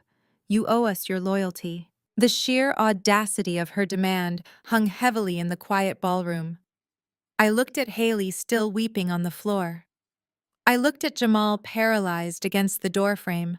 I looked at Bradley and Monica who were watching my mother beg with wide, terrified eyes. I looked back down at Patricia. I felt no pity. I felt no lingering filial obligation. I felt a profound, satisfying sense of closure. I stepped closer to the edge of the stage, looking directly into my mother's tear-streaked, pleading eyes. I did not raise my voice. I spoke with a cold, piercing clarity that echoed through the empty hall. "My loyalty stayed behind in the mainland babysitting," I told her. "Just like you asked." Patricia gasped, her mouth falling open as the brutal reality of my words struck her. The very insult they had used to dismiss me, the ultimate display of their arrogant entitlement, had just become the final nail in their coffin. I had fulfilled my family obligation exactly as they had dictated. I had taken care of the children they had so carelessly discarded. I had ensured the next generation was safe and protected. But my obligations to the corrupt, toxic adults in this room were completely and permanently terminated. I owed them absolutely nothing. They were strangers to me now, bankrupt strangers facing federal indictments, and I was simply the creditor collecting the debts they had willingly accumulated. I turned my back on her kneeling figure. The conversation was over. The execution was complete. The house of cards had completely collapsed, and I was the only one walking away from the wreckage intact. I walked away from my mother, leaving her weeping on the floor of the grand ballroom. The silence that followed my final statement was heavy, broken only by the ragged breathing of the people who had spent their entire lives treating me like garbage. With the external audience gone, the fragile glue holding their toxic family dynamic together instantly dissolved. The performance was over, and the ugly reality of their transactional relationships began to bleed out into the open. Jamal pushed himself off the mahogany doorframe. His tailored linen suit was wrinkled and damp with sweat. He stared at Richard, who was still paralyzed on the stage, and then he slowly turned his gaze toward Haley. The realization was hitting him with the force of a freight train. He had married the golden child specifically to secure a direct pipeline to the Harrison family fortune. He had endured Richard's condescending remarks and played the role of the devoted son-in-law solely for the capital injections that kept his fake tech startup afloat. Now, looking at his weeping wife and his bankrupt father-in-law, Jamal understood that the pipeline was permanently severed. His meal ticket had just bounced. He walked over to where Haley was still huddled near the melting ice sculptures. She looked up at him, her mascara running down her face, expecting him to offer comfort or a solution. She reached a trembling hand out toward him, her diamond engagement ring catching the light of the chandeliers. "Jamal, do something!" Haley pleaded, her voice high and nasal with panic. "Tell her she cannot do this. Call our lawyers. We have to sue her. We have to get our accounts unfrozen." Jamal did not reach for her hand. He looked down at her with a profound, terrifying disgust. The charming, supportive husband persona vanished completely, replaced by the cold, calculating opportunist he truly was. "Call our lawyers with what money?" Haley Jamal spat, his voice echoing sharply across the empty ballroom. "Your father is a fraud. He is going to federal prison. My accounts are frozen because of his toxic loans. We do not have any money." Haley blinked, struggling to process his hostility. "But we have our savings. We have my brand deals, my influencer sponsorships." Jamal let out a harsh, barking laugh that held absolutely zero humor. "Your brand deals barely cover the cost of your daily organic green juices. You spend 10 times what you bring in just to make your Instagram feed look wealthy. I have been covering your excessive credit card bills for years, using the venture capital your father funneled into my company. You are a financial parasite, Haley. You buy Prada bags and first-class tickets while contributing absolutely nothing of actual value." Haley scrambled to her feet, her face flushing with indignant rage. She was not used to being spoken to this way. She was the golden child. "How dare you talk to me like that?" she shrieked, pointing a finger at his chest. "My father built your entire company. You would be nothing without the Harrison name." "I am nothing because of the Harrison name," Jamal roared back, his composure fully snapping. He stepped directly into her personal space, his imposing figure towering over her.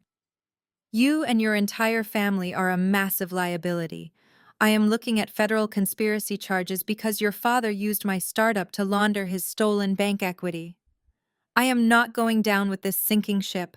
I am not going to federal prison because you needed to maintain your pathetic social media aesthetic." Jamal aggressively smoothed the lapels of his ruined suit.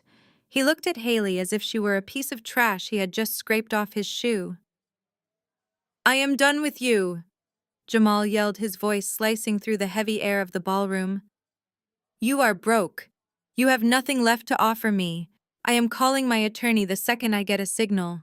I am filing for divorce, and I am cutting all ties with this criminal family." Haley let out a gut-wrenching, hysterical scream. The threat of divorce delivered so publicly and so callously on the ballroom floor completely shattered her perfect influencer facade. She lunged at him, swinging her fists wildly, but Jamal easily caught her wrists and shoved her backward. She stumbled and fell hard against the velvet-draped cocktail table, knocking a tower of crystal champagne flutes to the ground. The glass shattered everywhere, mirroring the exact state of her life. She curled into a ball on the floor, weeping loudly, stripped of her wealth, her husband, and her pristine public image in a matter of minutes. A few yards away, the sheer panic was spreading like a highly contagious virus. Bradley and Monica had watched the brutal exchange between Jamal and Haley with wide, terrified eyes. The realization that the bank of Richard was permanently closed finally penetrated their thick skulls. Bradley, who had never held a job for more than 3 months, suddenly grabbed his hair and began pacing erratically. "What about the house?" Bradley gasped, his voice tight with rising hysteria. "Dad pays our mortgage. If his accounts are seized, how are we supposed to pay the mortgage on the new estate?" Monica turned on him, her perfectly contoured face contorting into an ugly snarl. "What do you mean, how are we supposed to pay the mortgage?" she demanded, hitting him hard on the arm. "You told me your father set up a trust for us. You told me our lifestyle was guaranteed. I just bought a new G-Wagon last week. The payments are $4,000 a month. There is no trust," Monica Bradley yelled back, matching her panic. "Dad just transferred money to my checking account every month. If he is bankrupt, we are bankrupt. We do not have anything." Monica let out a shrill gasp of pure horror.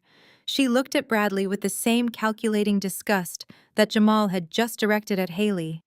"I am not going to be poor!" "Bradley," Monica hissed, stepping away from him as if poverty were a disease she might catch. "I did not marry you to live in a basic apartment and work a retail job. If your father cannot fix this, I am taking our daughter and going back to my parents." Bradley grabbed her arm, begging her to calm down, but Monica violently yanked herself free. The parasitic nature of their marriage was laid bare for everyone to see. They were all turning on each other, tearing their relationships to shreds the exact second the stolen money stopped flowing. I stood silently near the stage, flanked by David and Elena, watching the spectacular implosion of the Harrison family. They had spent decades building an illusion of superiority, masking their deep dysfunction with expensive cars and lavish vacations.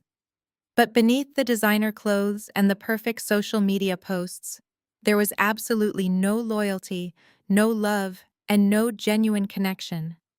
They were a collection of greedy, self-serving individuals bound together only by their shared access to Richard's fraudulent wealth. Now that I had severed that access, they were devouring each other alive. The perfect American family had consumed itself in less than half an hour, leaving nothing behind but broken glass and bitter accusations. The sharp rhythmic clapping of dress shoes against the polished wooden floorboards cut through the chaotic shouting of my disintegrating family. The heavy mahogany doors at the far end of the ballroom had opened once again. This time the arrival was not an investor or a fleeing guest. It was a tall, impeccably dressed man in a sharp navy suit, sporting a gold name badge that identified him as the general manager of the Four Seasons. Flanking him were 4 burly hotel security officers, their expressions grim and strictly professional. They moved with a tactical precision that immediately signaled to everyone in the room that playtime was officially over. The sudden influx of uniformed personnel caused the shouting matches to cease instantly. Jamal stepped back from Haley, attempting to smooth his ruined linen jacket. Bradley and Monica stopped their vicious bickering, shrinking away from the approaching guards. Even my mother, Patricia, pulled herself up from the floor, wiping the smeared mascara from her cheeks as she tried desperately to salvage some fraction of her shattered dignity. Only Richard remained exactly where he was standing near the melting ice sculptures, staring at the approaching manager with the hollow, defeated eyes of a man walking to the gallows. "Mr. Harrison," the general manager said, his voice echoing loudly in the completely vacant ballroom. "I apologize for the interruption, but we have a severe and immediate administrative emergency regarding your accounts." Richard swallowed hard. He tried to puff out his chest, attempting to summon the authoritative patriarch persona that had served him so well for decades. "There must be some mistake," Richard croaked, his voice lacking any of its usual booming confidence. "I am hosting a private corporate event. You should speak with my executive assistant tomorrow morning." "There is no mistake, sir," the general manager replied, his tone perfectly polite, but carrying an undercurrent of absolute steel. "10 minutes ago, our accounting department attempted to process the pre-authorization holds for your remaining balances. Every single credit card you placed on file has been hard declined by the issuing banks." Patricia gasped, clutching her diamond necklace. "Declined," she echoed, her voice trembling. "That is impossible. We have platinum accounts. You need to run them again. Your machines must be malfunctioning. We have run them through 3 different processing systems," the general manager stated firmly. The banking networks are returning specific fraud alert codes. The accounts are completely frozen. The manager pulled a sleek leather folio from beneath his arm.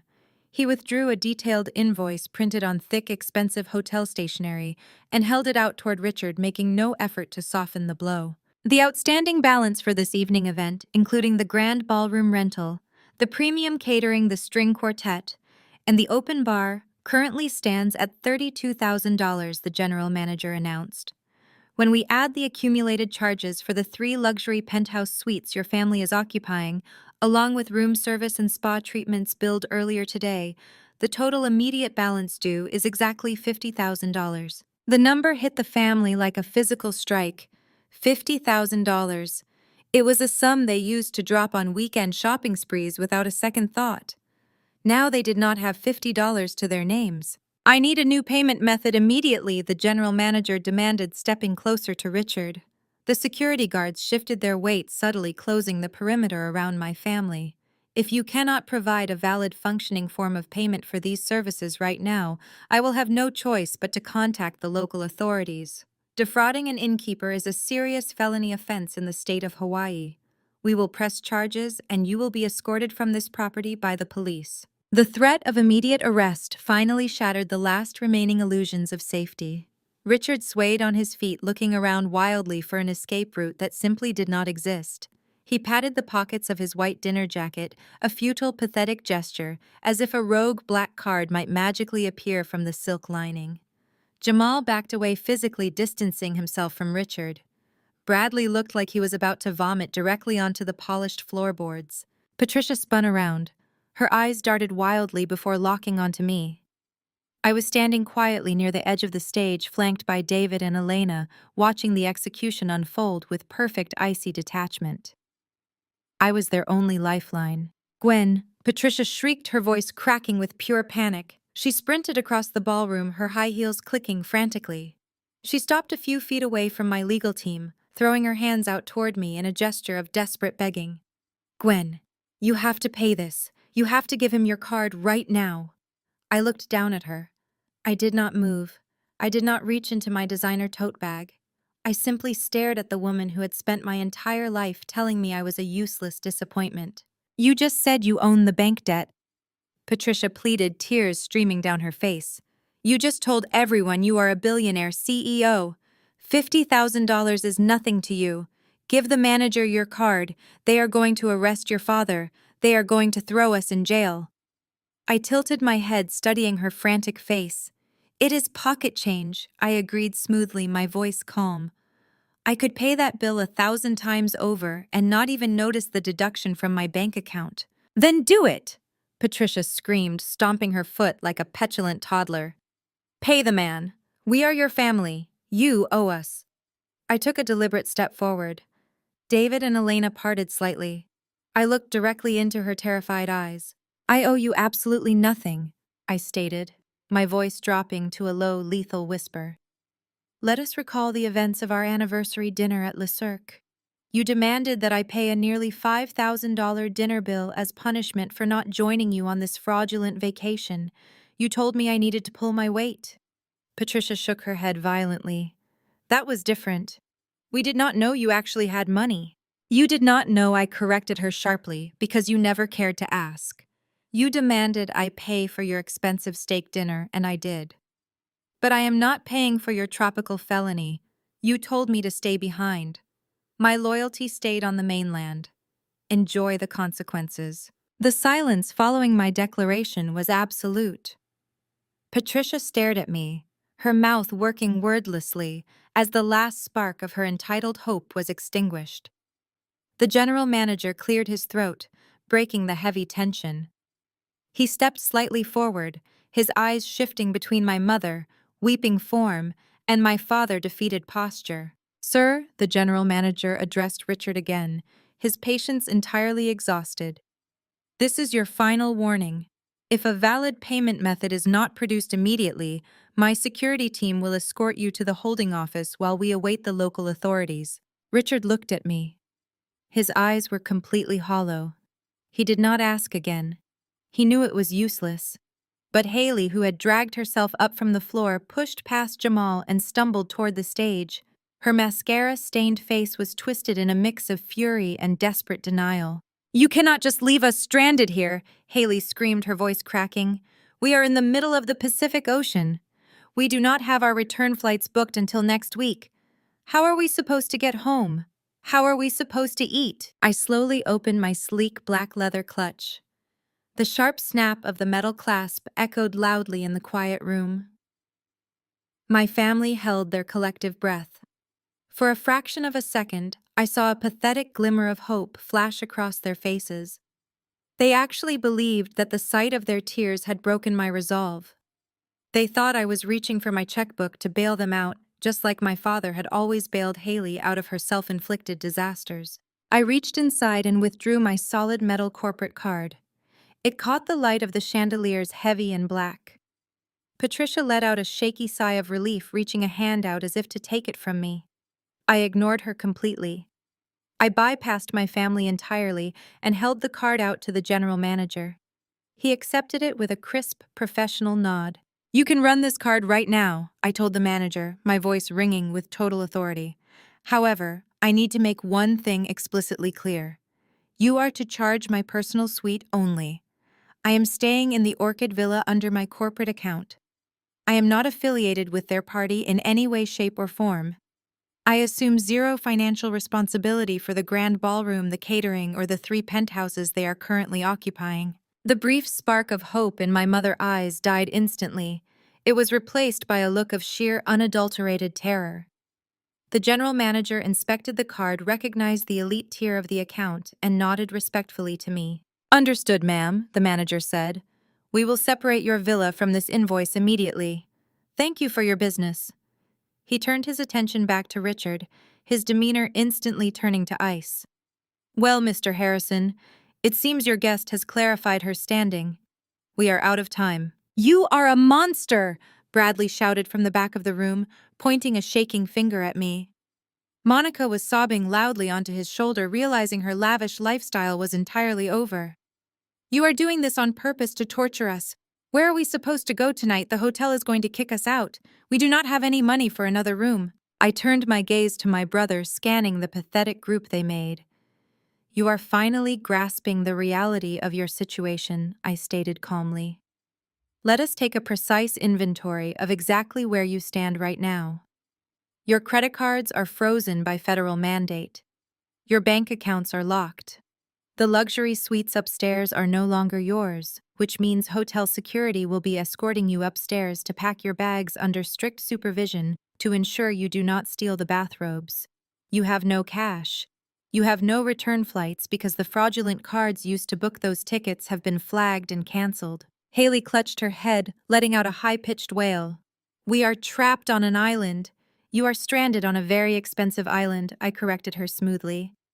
"An island you chose to fly to using stolen money while mocking me for staying behind. You built an entire vacation around the premise of excluding me. Now you get to experience exactly what total exclusion feels like. You wanted a stress-free week without the burden of family obligations. You are entirely free of me now." Jamal stared at the floor, completely defeated, calculating how quickly he could file for bankruptcy. Richard sank slowly to his knees, joining his wife on the polished wood. The titan of the luxury auto industry was reduced to a weeping, broken shell of a man waiting to be handed over to the police. They were entirely stripped of their pride, their wealth, and their false identities. The social execution was complete, and the financial ruin was absolute. I adjusted the strap of my designer tote bag and smoothed the front of my emerald silk gown. I looked at the group of people who had spent my entire life trying to make me feel small. I felt absolutely nothing but a profound, liberating emptiness. The heavy chains of familial obligation had been permanently severed. I offered them one final, perfectly calibrated smile. It was bright, empty, and terrifyingly cold. It was the exact smile my mother used to give me when she delivered a cutting insult. "Looks like you are out of options," I said, my voice echoing brightly across the empty ballroom. "Try Uber." I turned my back on my family for the last time. David and Elena fell into step beside me, perfectly matching my stride. We walked toward the grand exit, our shoes clicking in unison against the floorboards. I did not look back when my mother screamed my name in a final act of desperation. I did not pause when the hotel security guards moved in to physically detain my father and confiscate his belongings. I did not flinch when the sound of Haley's sobbing filled the cavernous space behind me. The heavy mahogany doors swung open for me, pushed by the deferential hotel staff who recognized true power when they saw it. I stepped out of the ballroom and out of their toxic web, forever leaving them completely surrounded by security guards, unpaid bills, and the brutal, inescapable consequences of their own criminal actions. The warm tropical breeze of the Hawaiian evening washed over my face as I navigated the plush resort corridors. I felt weightless. The burden of seeking their approval had been entirely lifted from my shoulders, replaced by the unbreakable armor of my own independence. I had entered this hotel as the family's scapegoat, but I was walking out as a conqueror. They would face federal prosecutors' bankruptcy hearings and the harsh glare of public humiliation. I would simply return to my private villa, pour a glass of actual vintage wine, and listen to the soothing sound of the ocean waves completely undisturbed. I woke up in the master suite of my private villa, feeling entirely refreshed. There were no frantic phone calls to answer, and no familial fires to put out. I checked my encrypted tablet briefly to confirm the legal machinery was operating as expected. The local Hawaiian authorities had indeed detained Richard pending federal transfer. The hotel had evicted Patricia Haley Bradley and Monica, leaving them to navigate the brutal reality of frozen assets and zero social currency. Their problems were no longer my concern. My private driver transported me to the airport where I boarded my first-class flight back to the mainland. The flight home was a masterclass in tranquility. I sipped sparkling water and reviewed my corporate expansion plans. I had effectively excised a massive tumor from my life, and the clarity was intoxicating. When the plane touched down on the mainland, the crisp city air felt like a victory lap. I did not head back to my penthouse immediately. I had one final familial obligation to execute, but I was going to do it on my own, highly principled terms. I instructed my driver to head directly toward the luxury children retreat located outside the Metropolitan Center. The drive gave me time to reflect on the stark contrast between my actions and my parents' historical neglect. When I was a child, Richard and Patricia would routinely leave me under the supervision of whoever was cheapest so they could attend their lavish country club dinners. Yesterday, they had watched Haley and Bradley dump 3 young children on my doorstep with mismatched duffel bags and 0 emergency contacts. They had expected me to shoulder the financial burden while they drank champagne on a stolen vacation. Instead, I had utilized my wealth to ensure those children experienced a level of care their own parents were entirely incapable of providing. My luxury sedan pulled up to the heavily guarded security gates of the Elite Kids Resort. The director of Vanguard Elite Childcare met me in the lobby with a warm, professional smile. She provided a comprehensive briefing. The children had spent the past few days enjoying private swimming lessons, participating in guided art therapy, and eating perfectly balanced meals curated by pediatric nutritionists. I walked into the glass-enclosed recreation room to observe them. Haley daughter was laughing joyously while painting a large canvas. Bradley daughter and Haley younger son were completely engrossed in building an elaborate block tower with 2 of the highly trained nannies. They looked healthy, happy, and entirely insulated from the catastrophic federal fraud case currently destroying their parents' lives. I felt a profound sense of satisfaction. I had shattered the toxic adult ecosystem, but I had meticulously protected the innocent collateral damage. I turned back to the reception area just as the heavy glass doors opened to admit my scheduled guests. Thomas and Angela walked into the lobby looking deeply concerned, but carrying themselves with immense dignity. They were Jamal parents, a hard-working and highly respectable African-American couple who had built a solid middle-class life through decades of honest labor. They were deeply practical people who had never hidden their quiet disapproval of Jamal's flashy lifestyle and his desperate pursuit of Richard's toxic wealth. I had contacted them during my flight back to the mainland. I explained the severity of the situation without diving into the cruelty of the ballroom confrontation. I told them Richard was facing federal indictment. Jamal corporate accounts were frozen, and the children needed a stable guardian because their parents were currently stranded without resources.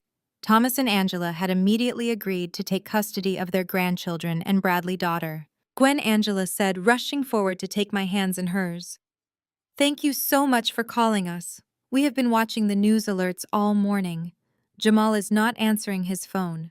He is currently dealing with the hotel authorities, I explained, calmly guiding them toward the private seating area. I wanted to ensure the children were completely shielded from the fallout.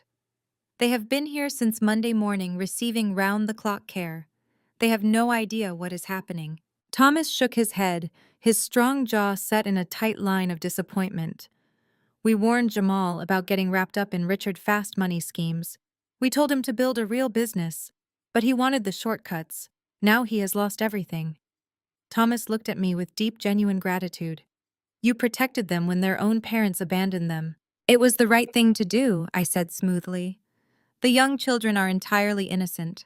They do not deserve to pay the price for Richard greed or Haley entitlement. I have already paid the agency for the remainder of the week. The nannies will assist you with transporting the children to your home, and they will provide transitional care. Angela pulled me into a tight, warm embrace.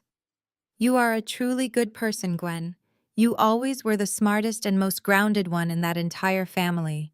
It is a blessing you know it yourself. I smiled, stepping back from the embrace. I signaled the director, who discreetly went to gather the children and their newly purchased premium wardrobes. I stood with Thomas and Angela watching as the kids bounded into the lobby, their faces lighting up when they saw their grandparents. The sheer relief and joy in the room was palpable.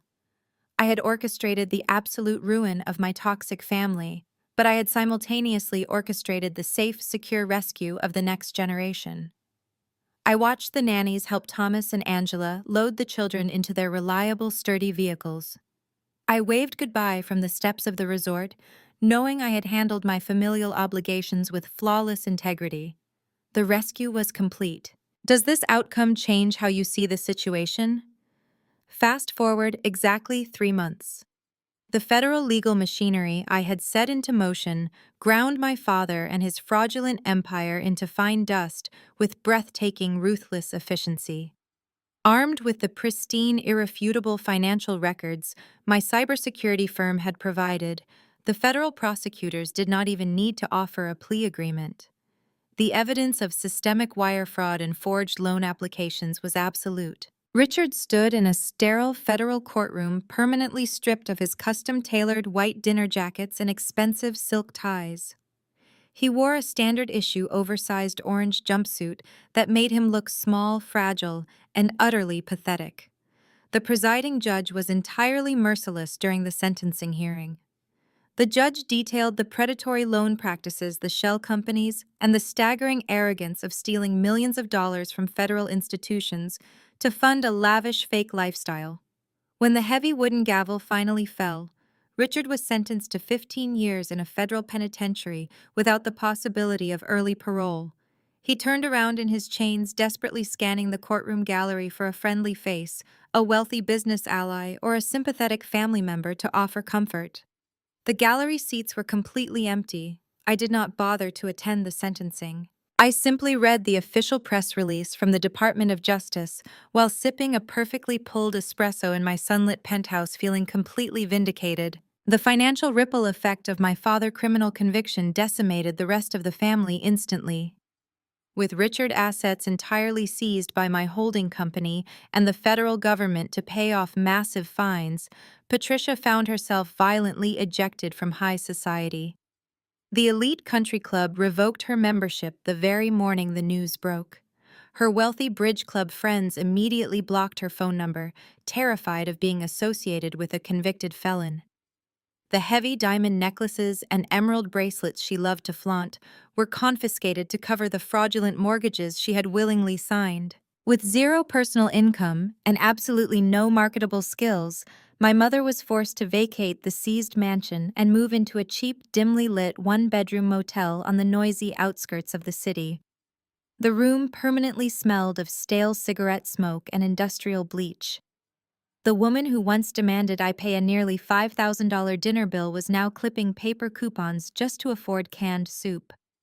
She spent her days sitting on a sagging, stained mattress watching daytime television on a tiny static-filled screen. She was surrounded by the few items of cheap clothing she was legally allowed to pack into garbage bags before the locks were changed. Her carefully curated life of luxury was entirely eradicated.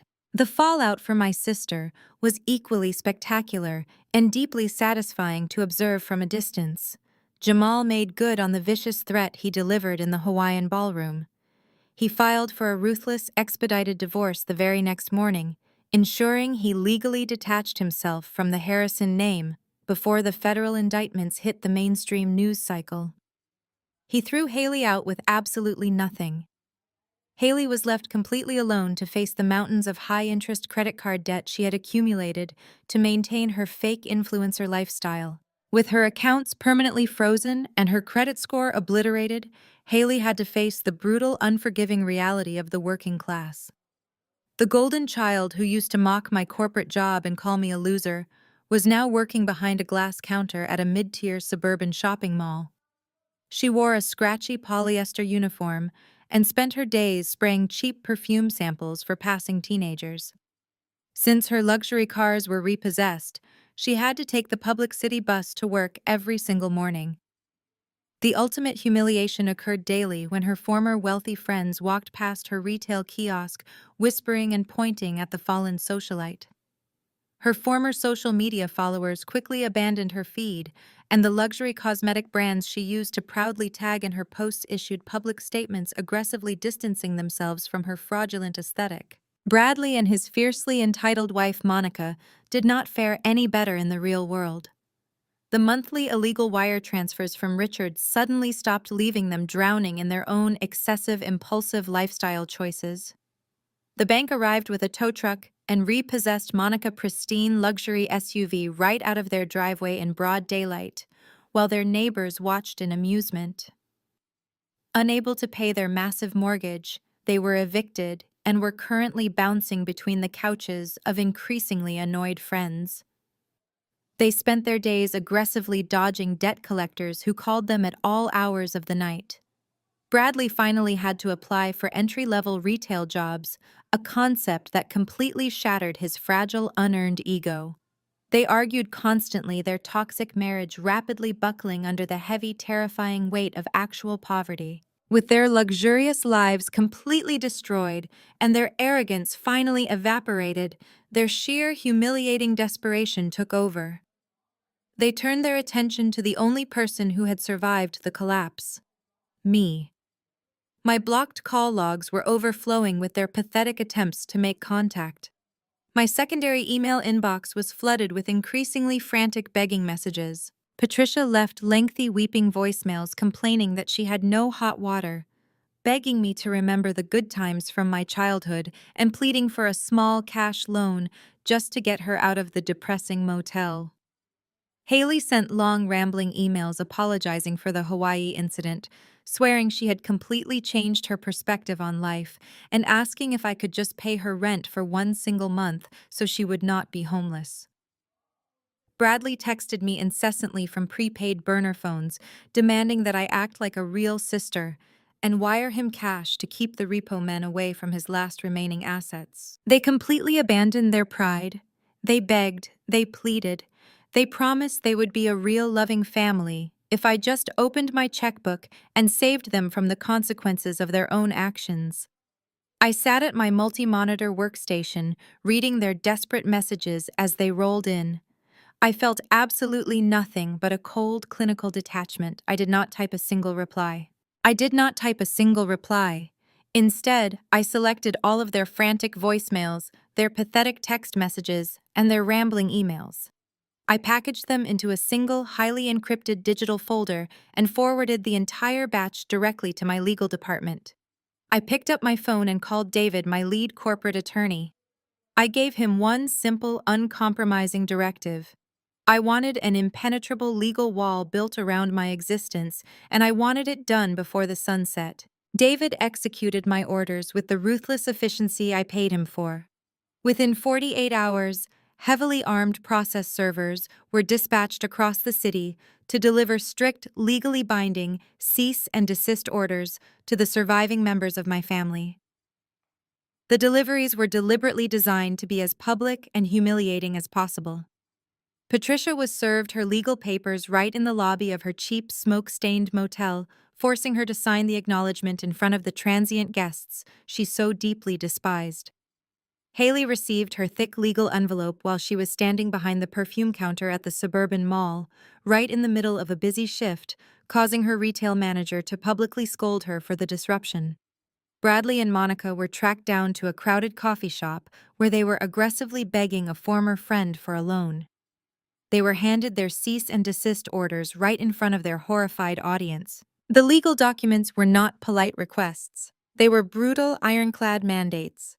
The orders explicitly stated that any further attempt to contact me, whether by phone, email, third-party proxy, or physical proximity, would result in immediate criminal harassment charges. I made it abundantly clear that my legal team had an unlimited retainer, and I would gladly spend millions to drag them through the punitive justice system if they dared to violate the boundary. I was not asking for space. I was legally evicting them from my universe. The threat of actual jail time finally broke their relentless entitlement. The torrent of desperate messages stopped instantly. The digital silence that followed was heavy, absolute, and profoundly beautiful. For the first time in 33 years, my communication channels were completely free of their toxic, demanding noise. I did not have to change my phone number or hide my email address. I simply wielded my power, and they vanished into the background radiation of the city. To completely sever the final physical ties to my past, I ordered my asset management team to liquidate the remaining properties. The sprawling family mansion, the site of so many miserable holidays and arrogant displays of fake wealth, was sold to a commercial real estate developer. They bulldozed the massive estate 3 weeks later to build a private country club. I sold the land beneath the 5 luxury auto dealerships to a rival technology firm, wiping my father's legacy off the metropolitan map entirely. I erased their history with a few strokes of a pen, converting their fraudulent assets into clean, untainted capital for my holding company. I sit here now breathing in the quiet, climate-controlled air of my sleek, high-rise corner office. The walls are made of sheer reinforced glass, offering a breathtaking, unobstructed view of the sprawling city skyline below. The morning sun reflects off the surrounding skyscrapers, casting a warm golden light across my massive obsidian desk. There is no clutter here, there is no chaos. Every single item in this room was earned through my own intellect, my own strategic planning, and my own refusal to be a victim. I run my fingers over the smooth surface of my desk. Sentinel Cipher Risk Management just closed its most profitable quarter in corporate history. We recently secured a massive exclusive contract with the Department of Defense, elevating my company valuation well past the billion-dollar mark. I am no longer just a wealthy auditor. I am an undeniable titan in the cybersecurity sector. And I built this entire empire while my family was busy mocking my ambition and telling me I would never amount to anything. My personal smartphone vibrates softly against the polished wood of my desk. It is not an alarm, and it is certainly not a frantic demand from a bankrupt relative. I pick up the device and unlock the screen. The notification is a text message from Declan. He is a brilliant, grounded architect I met 6 months ago, a man who built his own success from the ground up and respects my ruthless drive without ever being intimidated by it. He knows exactly who I am, what I did to my family, and he fully supports the boundaries I established to protect my peace. The message on the screen is simple, warm, and entirely genuine. Good morning, gorgeous. I saw the press release about the defense contract. I am incredibly proud of you. Where do you want to go tonight to celebrate your new milestone, my treat? I read the words twice, feeling a deep, stabilizing warmth spread through my chest. There is no hidden agenda in his message. There is no transactional expectation. It is just pure, unadulterated support from a true partner who values my mind and celebrates my victories. I am surrounded by people who genuinely respect me, who earn their place in my life through loyalty and competence, rather than demanding it through the toxic entitlement of shared blood. I type a quick, affectionate reply suggesting a quiet, ultra-exclusive Italian restaurant hidden in the arts district. I set the phone face down and pick up my porcelain mug. The black coffee is hot, rich, and perfectly brewed. I take a slow, satisfying sip, letting the dark liquid warm my throat. I look back out over the sprawling, bustling city. Millions of people are down there fighting their own battles, navigating their own complex family dynamics. Some of them are allowing themselves to be crushed by the weight of toxic obligations, but I refuse to be one of them. I refuse to set myself on fire just to keep my abusive family warm. They tried to break me. They tried to belittle my existence, steal my joy, and force me into a lifetime of obedient servitude to fund their fraudulent delusions of grandeur. They underestimated my intelligence, my resources, and my absolute willingness to play the villain in their pathetic story. I look at the flawless reflection of myself in the corner office glass. I did not just survive their psychological warfare, I orchestrated their total destruction. I outplayed them completely, and I secured a lifetime of absolute uninterrupted peace. The most powerful lesson from Gwen's journey is that sharing DNA does not equal a lifelong debt of loyalty, especially when a family is deeply toxic. We are often conditioned by society to set ourselves on fire just to keep our relatives warm. Gwen brilliantly proves that true empowerment comes from refusing to be a victim and establishing ironclad boundaries. You don't need your family's approval to build a magnificent life. Sometimes the greatest peace is found by confidently cutting the dead weight loose.